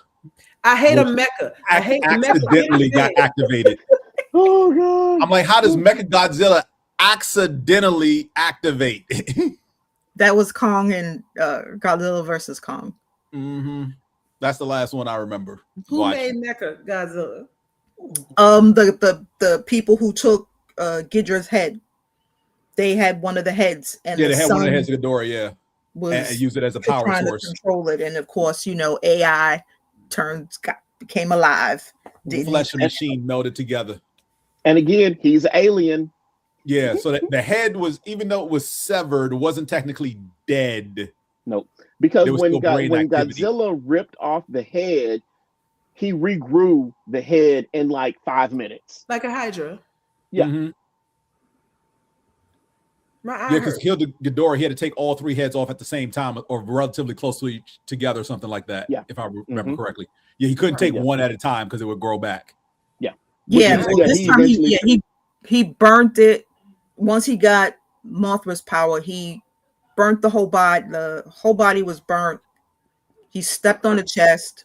He ate one of the heads. Yep. I don't know what happened to the other head. This is worse than Attack on Titan. Attack on Titan is great. I don't know what you're talking about. I know you don't know what I'm talking about.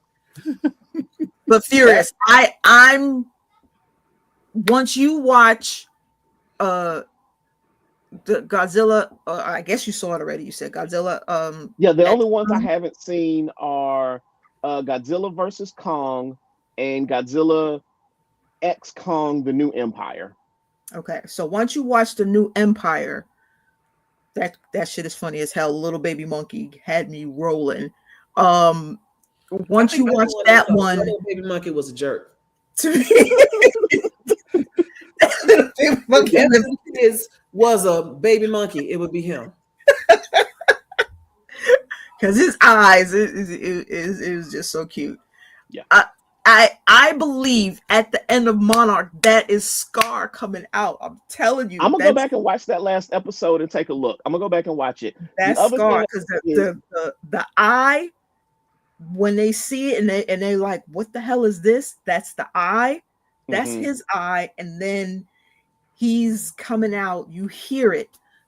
I was like, okay, so this is supposed to be just before the Empire come out. All right. That's good. The thing that I like is season 2 comes out in February, so we get more craziness in a few weeks. But to me, it's like I was telling you before, the Agents of S.H.I.E.L.D. and Marvel, all the TV shows, everything linked. You got the movie, and then it continues with the TV show, and then it goes into another movie. I just love when they blend them all together. Yeah. No. That to me is always I love a shared universe. And like if you build a product that has a shared universe, you're probably going to get my interest. But yeah, so the last piece of it is, we fast forward to the kids find their father. There's an emergence day where another Titan pops up, and some of them fall down through the portal, and they're now in Hollow Earth.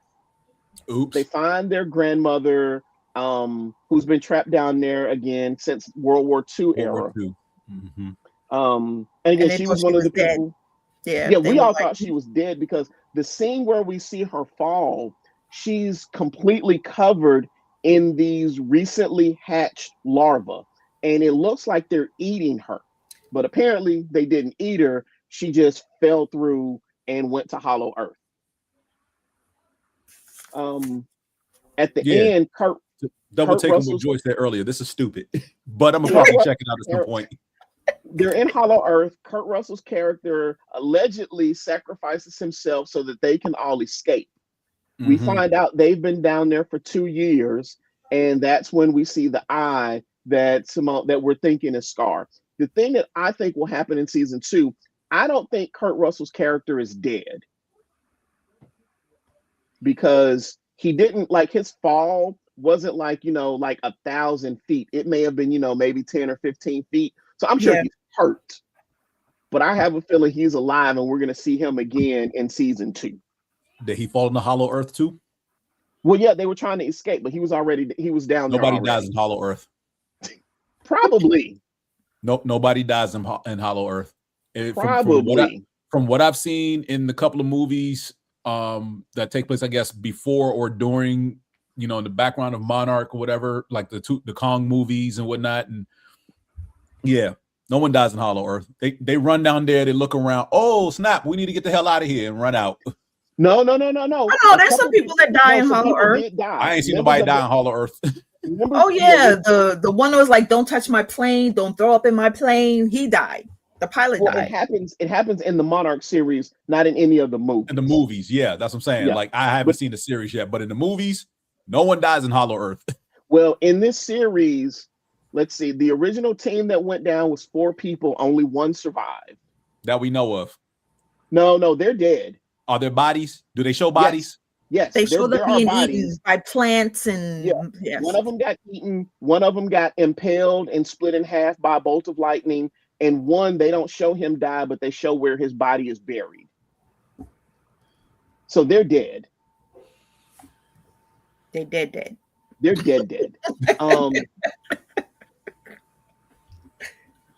right. But I'm glad you liked it, Furious. Yes. Yes. I am hooked. I'm gonna watch season 2, and sometime this week I am going to watch Wicked and these last two Godzilla movies. Okay, and you definitely will enjoy Wicked. Love it. You'll love the storyline. Joy, At least I Teresa? think I can watch it. I don't know if it's if it's streaming, I'll definitely watch it. It's streaming. Joy, Teresa, anything you've caught up on or watched since the last time we were all together? Did we ever talk about weapons? Yes, unfortunately. Okay. That was back in August, September. Yeah. I'm still mad about that I spent money on that. I liked weapons. I don't know. This Godzilla conversation has drained my mental. Wait, did we mention the new Predator? Did we talk about the Predator movie on the last show? No. No, we Oh didn't. yeah, so we saw Predator Badlands. Yes, we talked about Predator Badlands. Okay, I couldn't remember if we did or didn't. Okay. So my anime, James, I did some more. Joy, I couldn't remember. I wrote them down this time. I couldn't remember the names of the ones that I was watching. And I binge watched, and I think it was 17 episodes, and it was like 4:30 in the morning by the time I was finished. What were you watching? It was The Ice Blade Magician Rules the World. Okay. I watched that one. I finished The Water Magician. And then I started My Dress Up Darling. I heard that was good. How did you end up with My Dress Up Darling? That wasn't on any list I gave you, but I'm glad you watched it. I hadn't watched it. I started it, and I was like, okay, I'm tired. So I went to sleep. It's about And cosplay. Yeah. The brilliant. What did I write? The brilliant something new life. The Brilliant Healer's New Life in the Shadows. Life in the Shadow. Yeah, that one. Those are the ones that I've been watching. Cool. I have watched or started watching. Excellent. All good titles. I've been watching K-dramas for the most part, but I have been keeping up with what is it called? My whole May I mind. ask you one more thing? May I ask you for one more thing? Which is hilarious because it's basically this, lady of the realm or whatever, and in the first episode, her fiance is cutting a fool and he's leaving her for somebody else, and she's like, "Fine, I don't care, I don't like you no way, but can I ask you for one more thing?" And he's like, "Sure, what do you want?" She goes, "Can I punch this bitch in the face?" And then he's like, "What?" And then when I'm talking, cow, and then the rest of the show is just her beating people up. And she goes from embarrassing her family to being like a hero and everything. I mean, it's really pretty cool, but it's just a lot of fights, and fights are great. And it's just typical, like, I don't know why everybody's in high school, but then they act like they're grown, that 20-year-olds in high school or whatever you want to call it, or 25, and people different ages, but they all seem to go to school together. Why are you in school? You grown. But everybody's. What's this on? Huh? What is this on? Crunchyroll. Crunchyroll. May I ask you one final thing? And there's another one that I started watching that a friend of mine recommended that takes place in Brazil. And it's called Something in Hatchin. Let me see if I can find the name for you.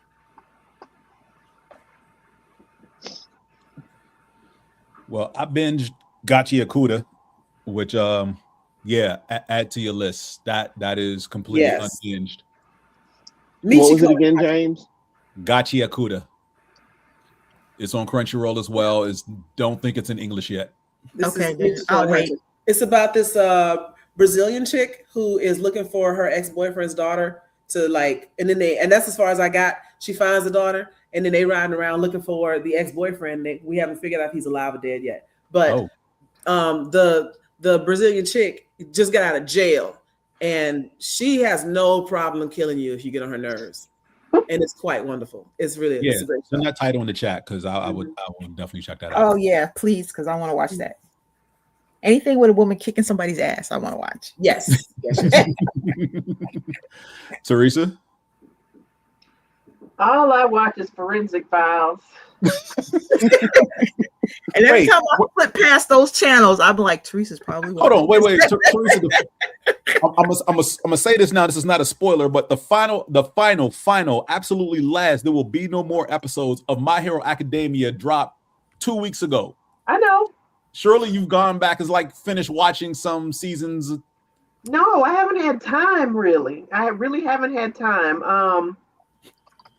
No, I've been trying to keep up with Stranger Things because I'm gonna watch the finale of the movie tomorrow. I'll binge tomorrow when all 3 parts are out. But go ahead.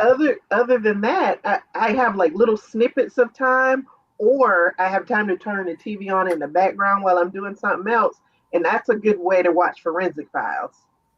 So My Hero it's always in my head. Like I know I gotta catch up, but I don't have time to sit down and like take it in. Don't feel bad because I have time and I haven't caught up either. I just be doing other stuff. So wait, Teresa, did you just say that the finale for Stranger Things is going to be in theaters? Yeah. Yes, they're putting it in theaters, which I will wait. I'm not paying to go see that. No. Well, it drops on Netflix tomorrow too. Tomorrow, I was about to say it drops tomorrow on Netflix. You don't have to go to the theater, but I mean, for those who want the movie going experience, right? Because it's like 2 hours and 3 minutes long or something. It's like a movie. So Yeah, we're gonna watch it in the theater. Netflix is really trying to reverse engineer all this stuff because they put K-pop Demon Hunters in the movies for the sing-along thing. Yeah, that's we're gonna make this money. Yeah. After it went so crazy, they're like, well, if they're this foolish about it on streaming, I know their asses are watching on the big screen. So. And we did.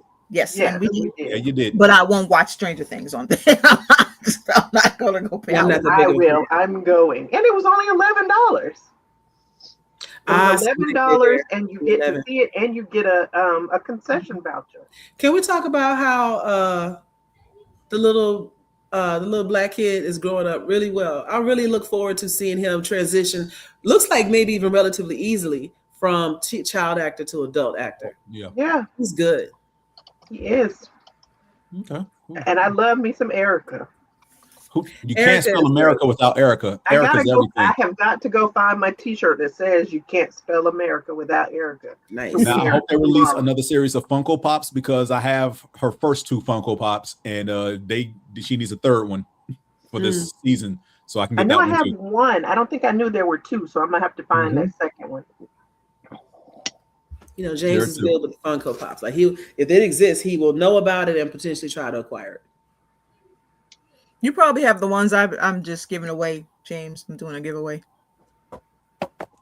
I have an extra Matangi from Moana 2. I didn't realize I had. So at some point, I'm gonna probably give this one away. You know how many Funko Pops you gotta have to not realize you have one and buy it again? Not that many. If you got a mind like mine, not that many. I just hadn't updated the app yet on what I have and don't have.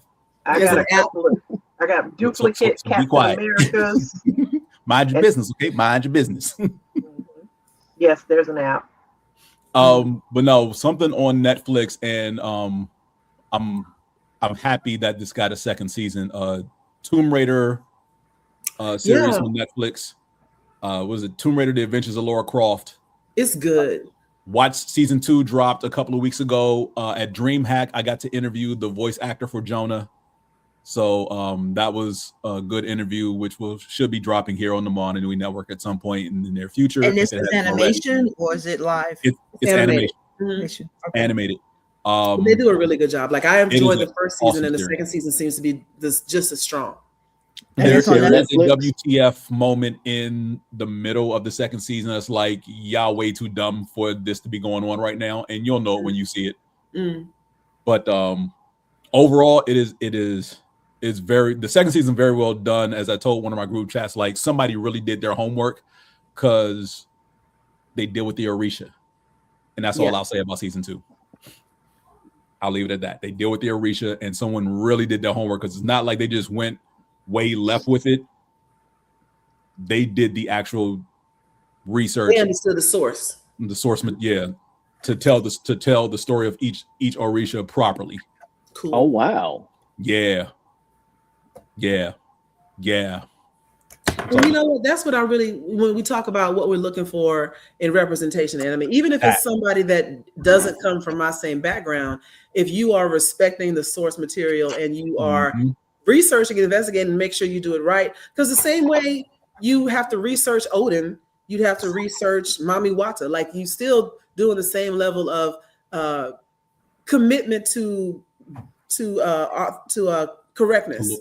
But some people be like, well, you know, it's something. We'll just put some little mermaid in the water. Like, get it right. You got Odin right. You can get this right. You get Zeus right all the time. We know all his little peccadillos and stories. He can't keep it in his pants. We know all about that.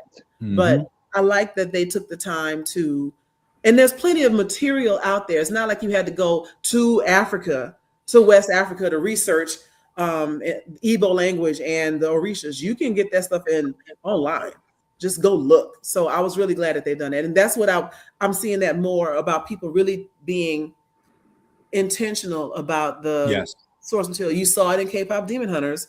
Even though it was kind of a popcorn fluff movie, the discussion around Korean culture and around idol culture and even around like the Hangul and all that stuff was real. And then in Sinners, the history, like Ryan Coogler did an excellent job of making sure that he pulled in an expert on Chinese in the Delta, an expert on the Native Americans that were Choctaw, and of course, experts on all the different aspects of African culture that he brought in, like, just to make sure you get it right. And it ain't hard, you know? So yeah, I really appreciate that. Even in something as small as this, the secondary story in an animated film. Yeah. But yeah, they're 8 episodes. I want to say they're like 20 minutes. Yeah, 20, 25 minutes long. So yeah, you can get through it in like 4 hours, if that long. Because I knocked out season 2. All of this or one Lord of the Rings movie. You can watch all of this or our podcast from last night. Wow. Yeah, that was some good stuff, though. It was good stuff. But I was like, why am I alive? Why am I awake?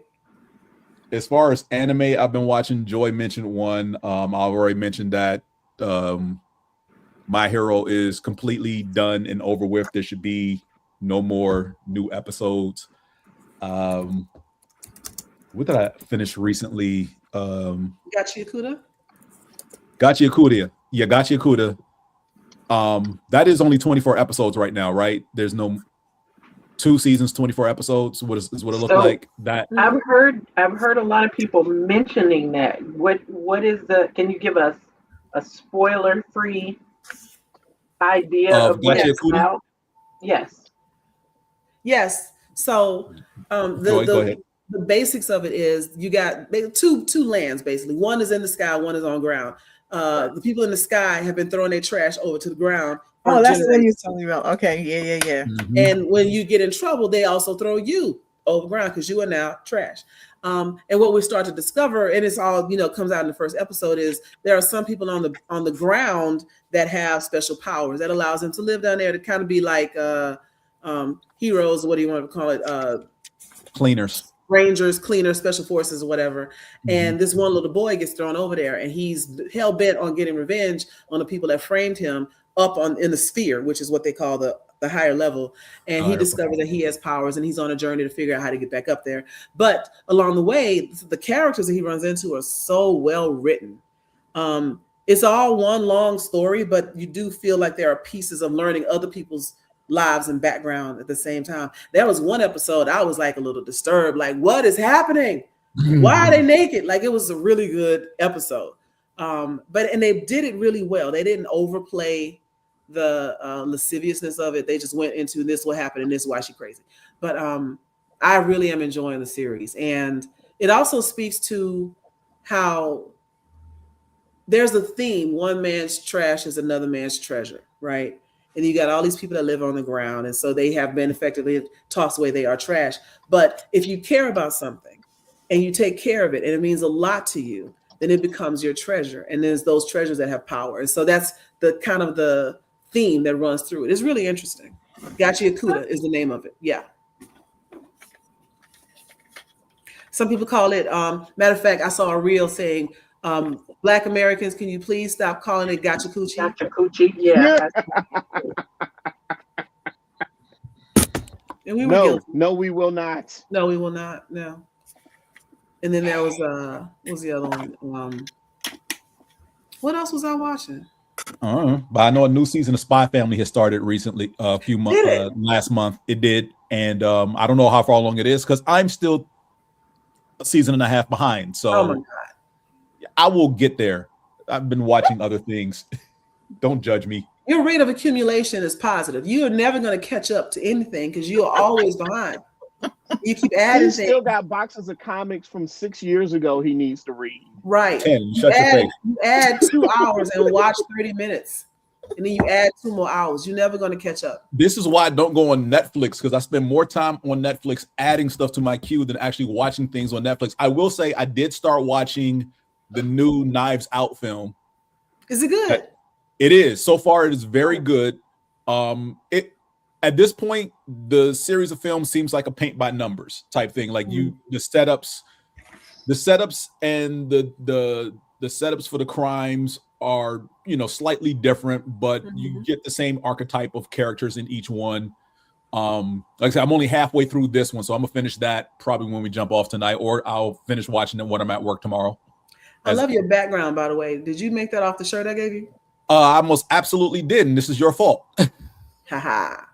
Welcome back, Bryce.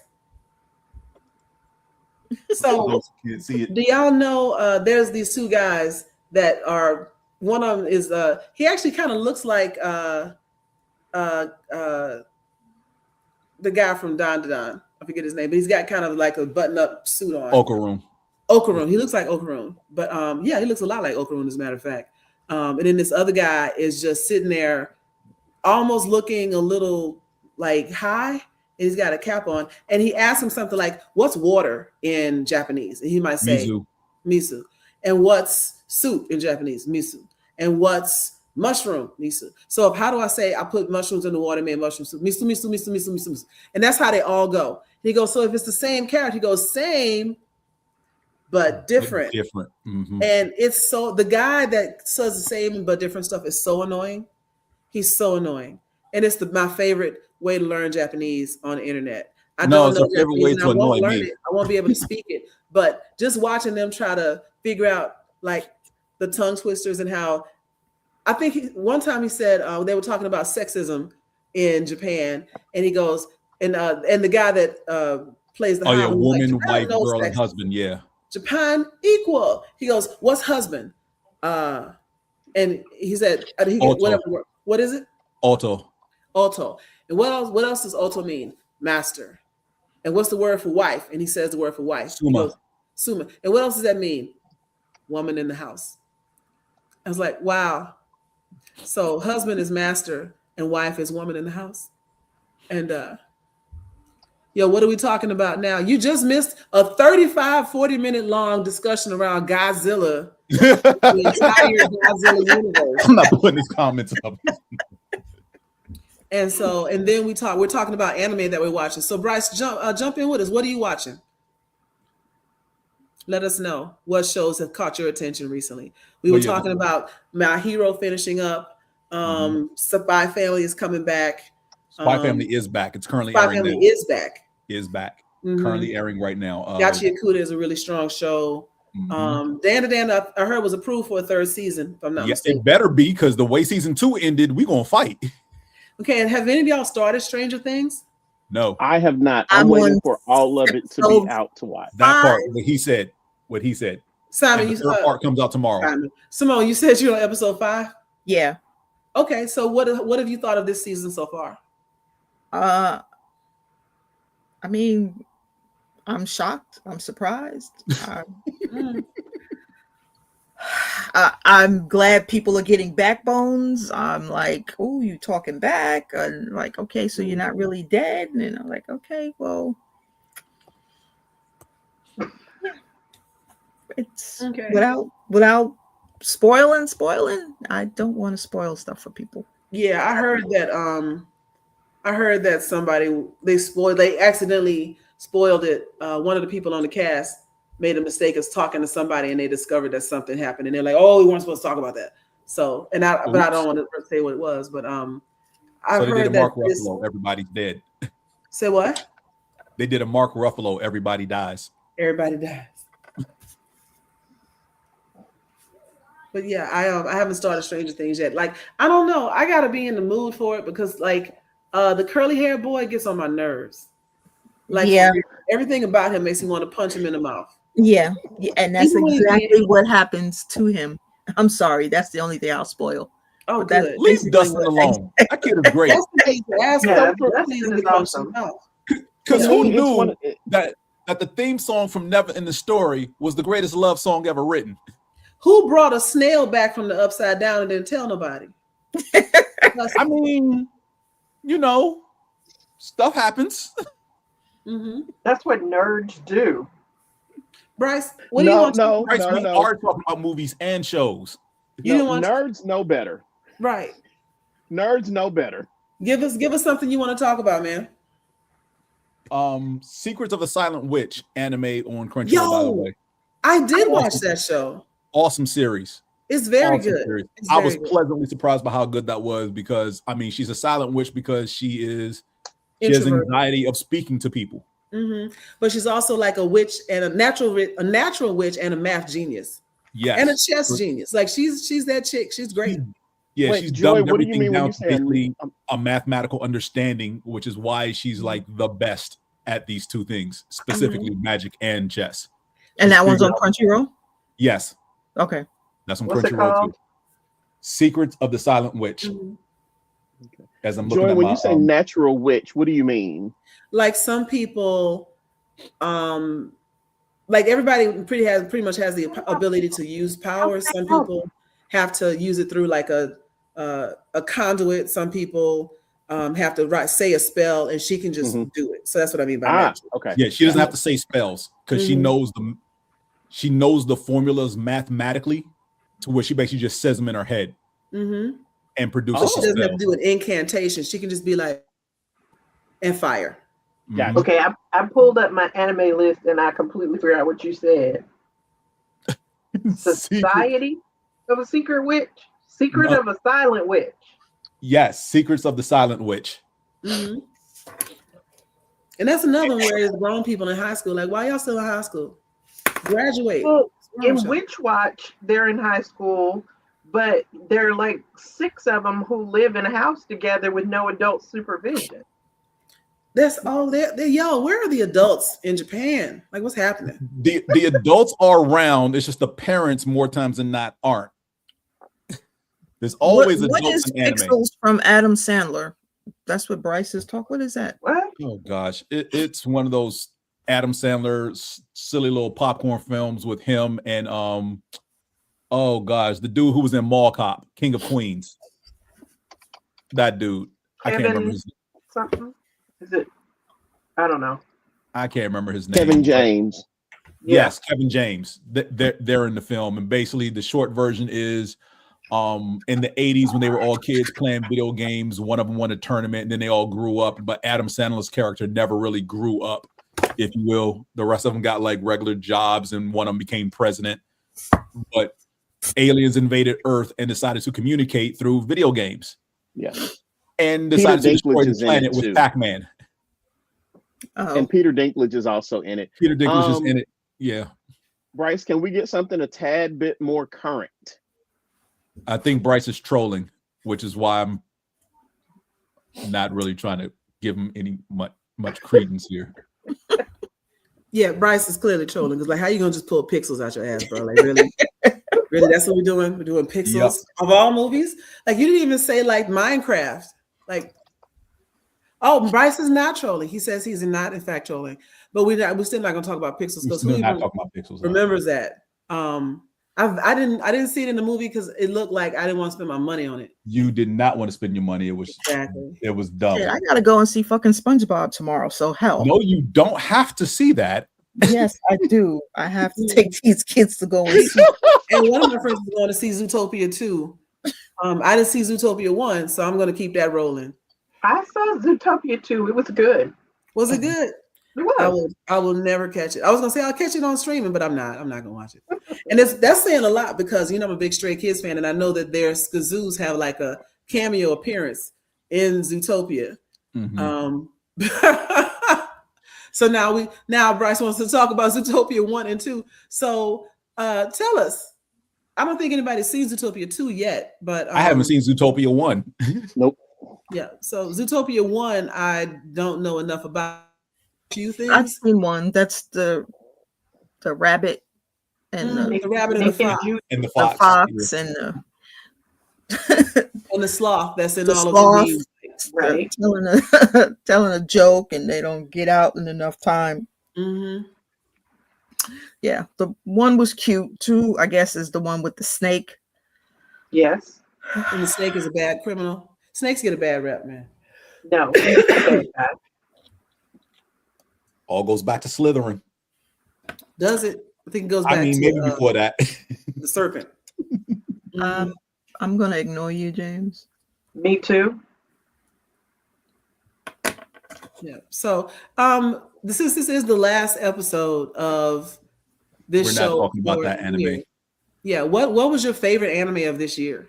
Oh, wait, favorite anime or favorite? No, never mind. I'll let somebody else go. My brain just exploded. Okay. Apothecary Diaries.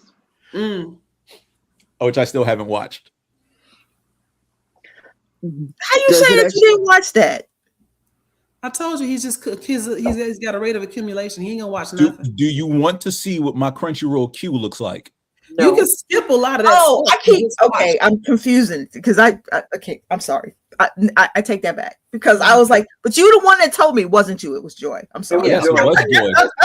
It was Joy. Joy was the one who told you about Apothecary. I keep telling you it's Joy. And I didn't miss because Apothecary Diaries is bomb. It was great. Yeah. And I also liked Windbreaker. I think my favorite anime this year, though, would probably I'm trying to remember what came out this year because the first season of Don I liked better than the second season, although the second season was good. And I'm going to watch the third season as well when it comes out.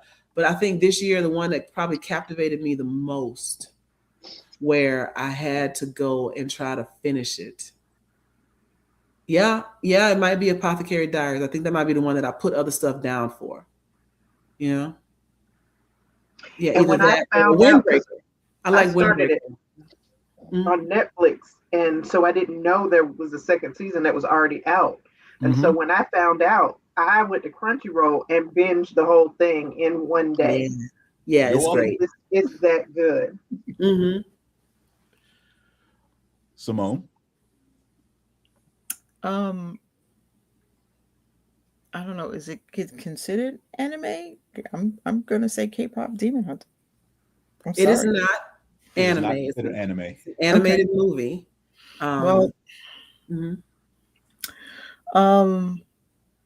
Just say free run because you know it is. No, she wasn't. Oh wow, she wasn't. The next season starts next month, right? Oh, okay, but no, around the 16th. She wasn't. But since you said it, and I can't think of one, then yeah, we'll just say that one. Yeah, I did like Windbreaker too. I don't know if y'all heard me, but that one I think was really good too.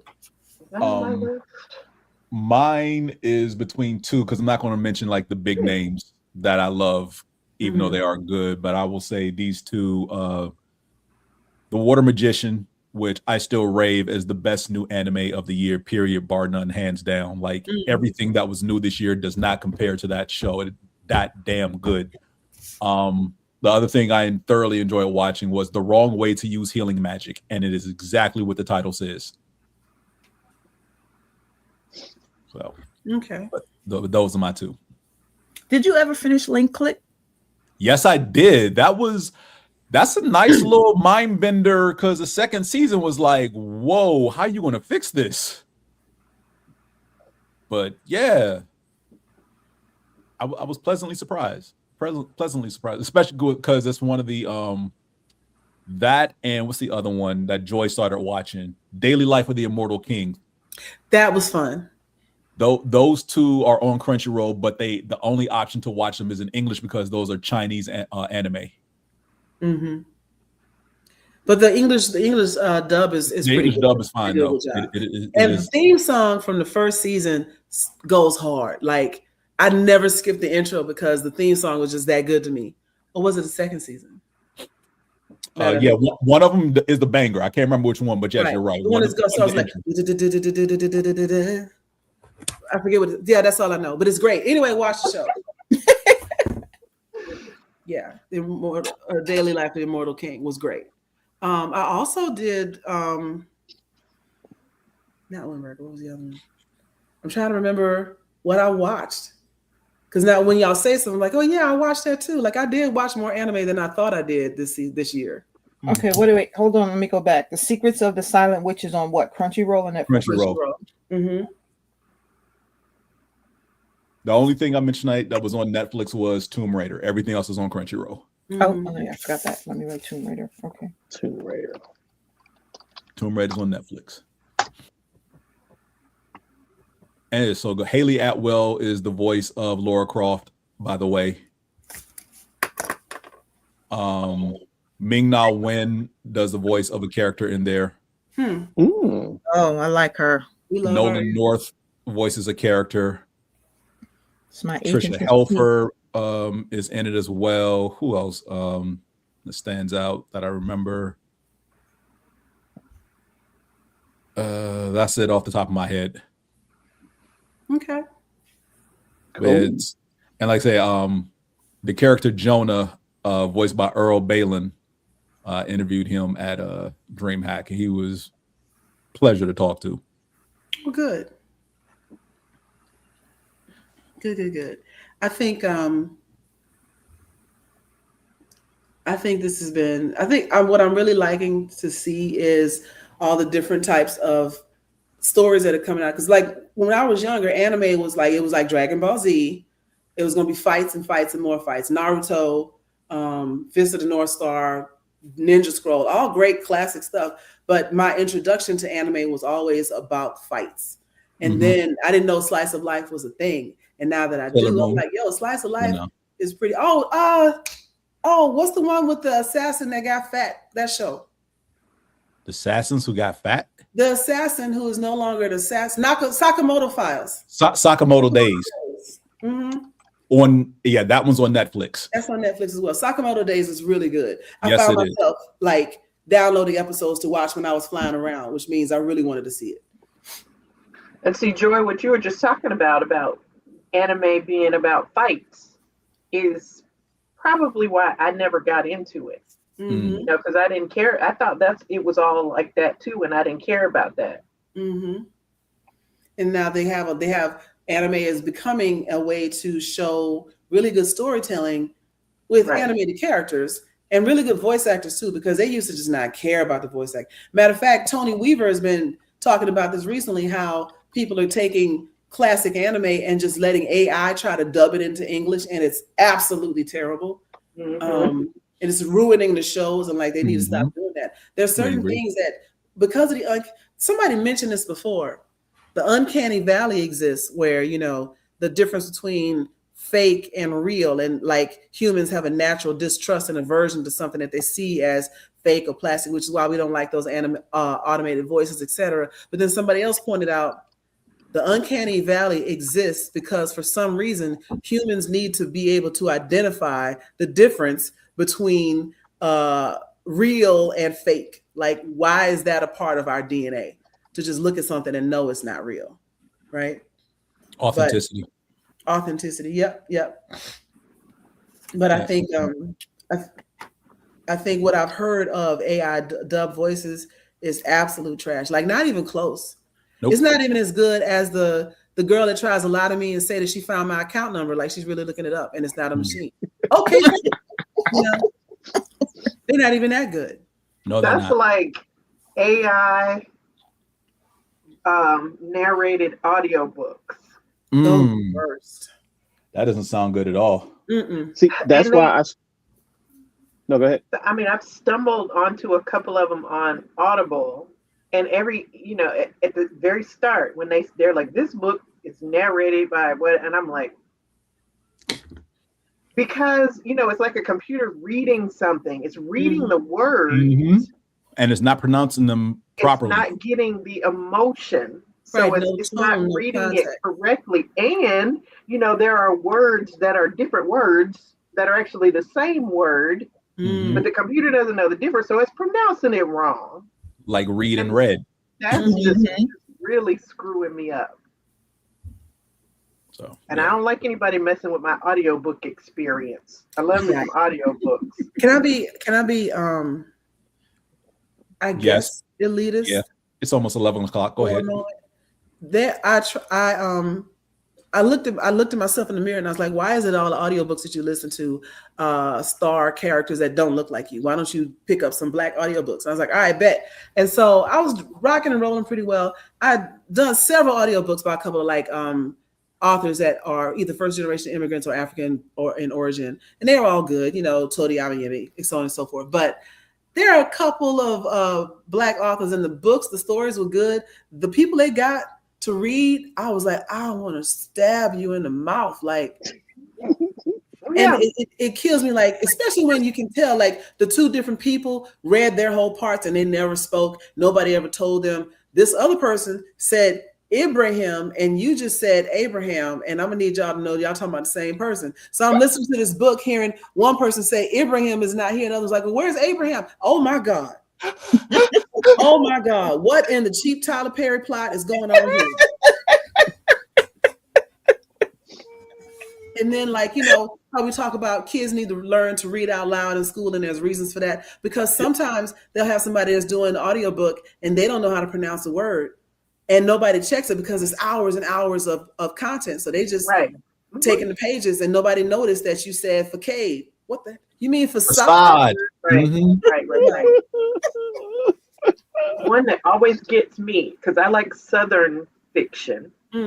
Everything is always fiction for me, because I like stories. Yes. But I like Southern fiction.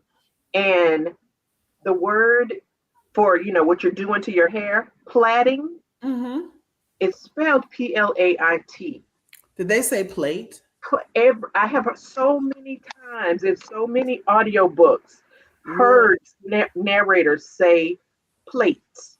Oh, her hair was in two plates or 2 plates on the sides of her head or something. Like, that's fucking plates. Are you not from the South? Right. Yeah, I was straight to the comments, and I was like, "What is people saying?" I was like, "Is anybody corrected?" I like to watch and see. Now, there's one guy. I think his name is R.C. Bray.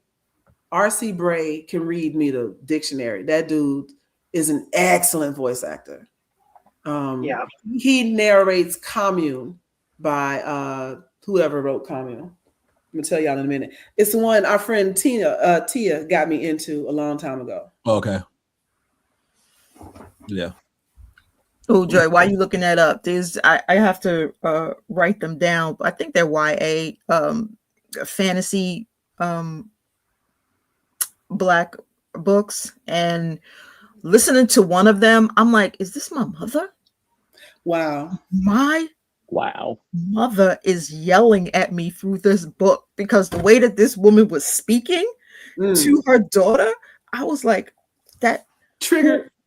That was a Black mother. that was a Black mother, hands down, with the oh, I know you're not talking back to me like that. Oh, nice.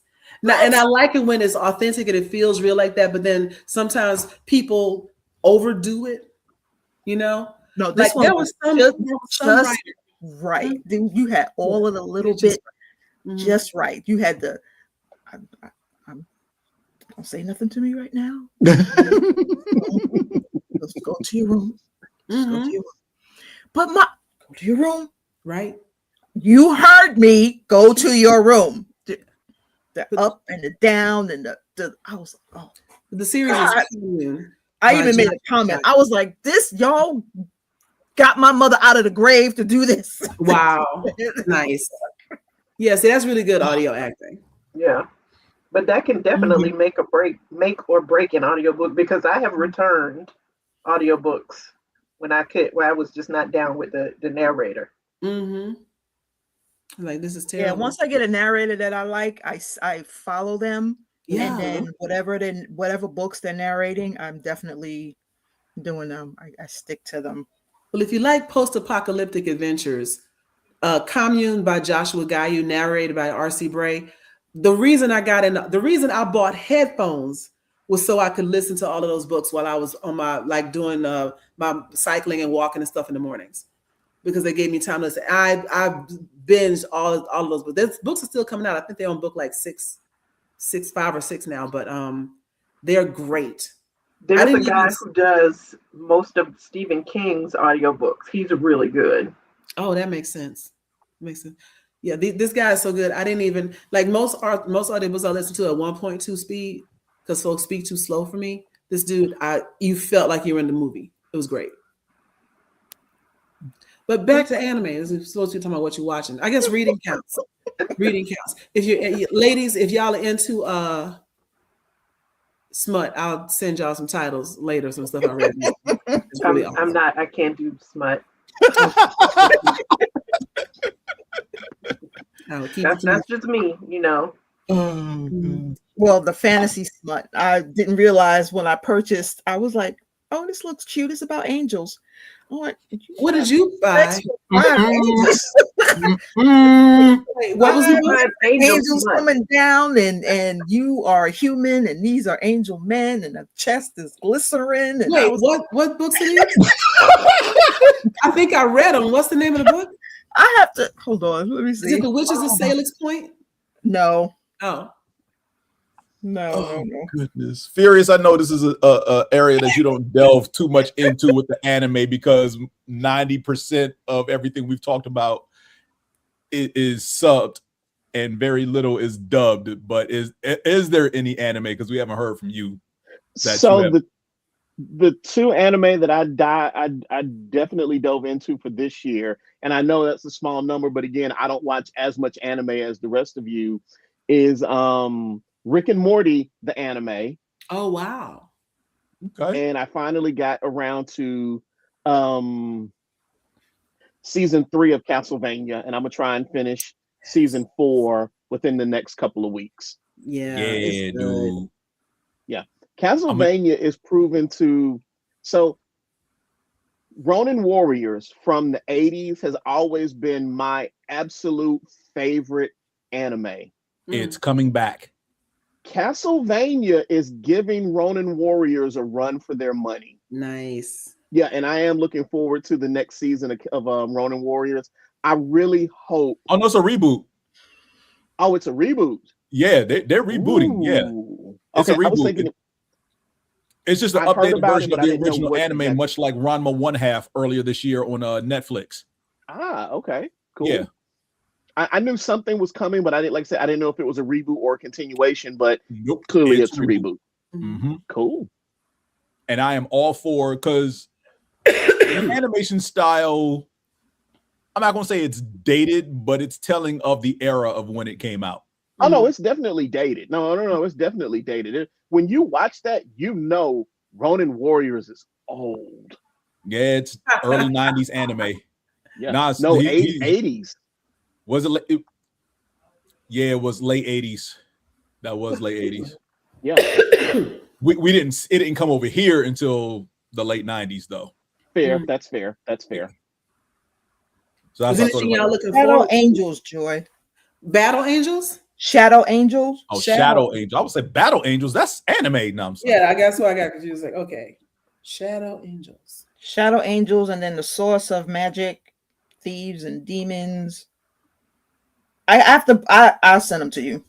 I have to go through all of these.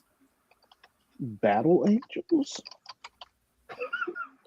And I'm pretty sure I've mentioned this title to all of you before, but I personally believe that this is always a good starter anime. Oh, Wanted Angels, a reverse harem.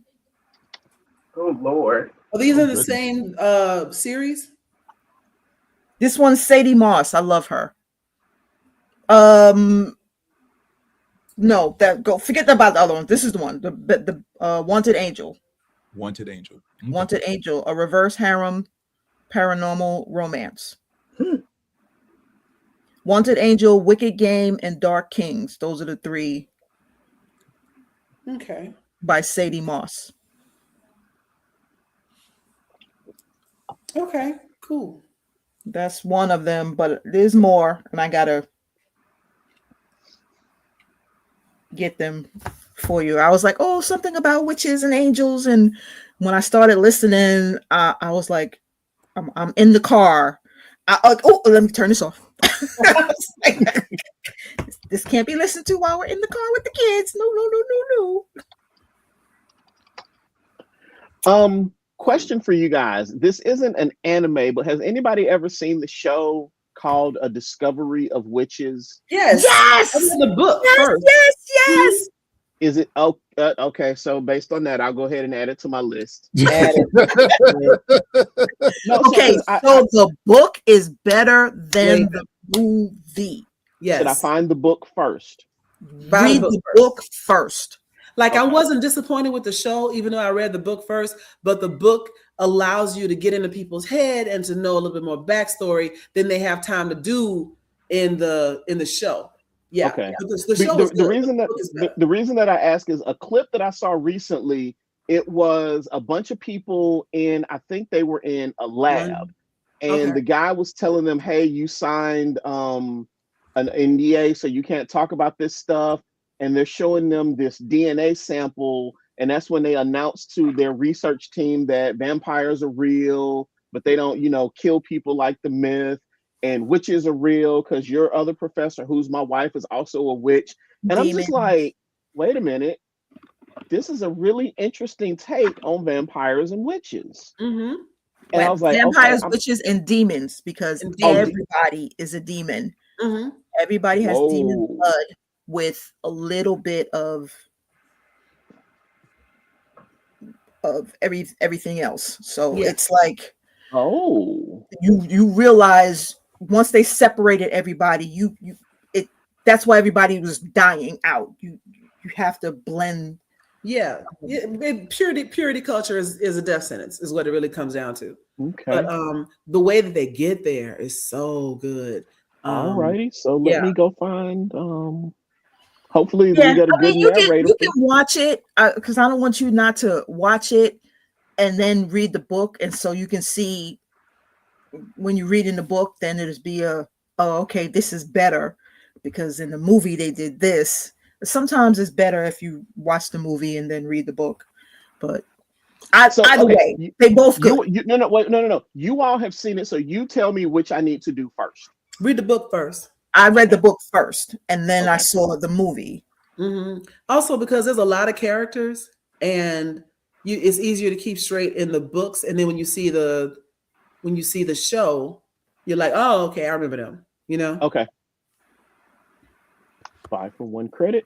Confirm purchase. We're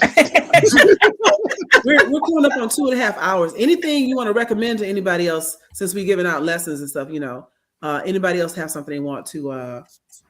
Yes, a good starter anime, and I'm pretty sure I mentioned this title before. I will always swear by this. It is not too heavy. It is whimsical. It has a little bit of everything. Your supernatural, your slapstick, high school hijinks, kids just wanting to fit in. What's the title? The Melancholy of Haruhi Suzumiya. I just put it in our chat. Thank you, because I wasn't trying to write that. I know you remember that. But it is on Crunchyroll. It is 2 seasons. I think there are 12, 13 episodes each. It's not that many episodes, but yeah, that is something I will almost always recommend to someone as a starter anime. Okay. Because it is that good. Oh, and I'm taking back my favorite from Frieren to all of the Castlevanias. Okay. Fair enough. No argument here. You know what is a cute little anime on Prime that doesn't get a lot of sound is Legend of Vox Machina. It's silly. They have a spin-off series that recently started. Is it something about the 9 or the 8 or whatever? Something of Nin or something, yeah. Or 9. Yeah. I saw that and I thought it looked similar art style. And I was about to watch it. I didn't know they were related. So they are. I'm going to kick that off. Cool, thanks. It's a spinoff from Vox Machina. Yep. But yep. So, anybody got anything else before we get out of here? I wish you all a great New Year's Eve, New Year's Day. Don't forget your collard greens, your black eyed peas, and your meat of some sort, you know, so you can have good luck and prosperity all through the year. And I hope your 2026 is your best year yet. I'm gonna take your advice from last night's show, and I will not be humble next year. Don't be humble. Oh, me neither. It's gonna be rough for some people out there because I'm not gonna be humble at all. Don't be humble. You know what? It's a disservice that we were taught. It's colonialism mentality. Like it's capitalism, actually, not even colonialism. But you know, just keep your head down and do your job and you'll be rewarded. That's a lie. That's a whole lie. And you know, your work will speak for itself. No, it doesn't.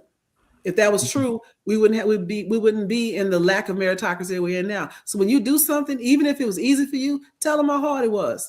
Tell them what you had to know to get it done. Let them know, yeah, I did it. I didn't like it. I stayed up extra hours, but I got it done. You know, and then people will recognize that you were working hard instead of thinking, you make it look so easy. I didn't think you needed a raise. Yeah, no. Okay. Yeah. Again, if my presence feels smothering, then choke. Continue to take out too much, go look for less somewhere else. Yep. That's my motto. That's the theme I'm living with in 26. If my presence is smothering, then choke. Yeah, okay. All right, so well, I wish you all Happy New Year. Happy New Year. Happy New Year. Happy New Year to everybody. Happy New Year, everybody. Next month in the new year. Good night. Good night.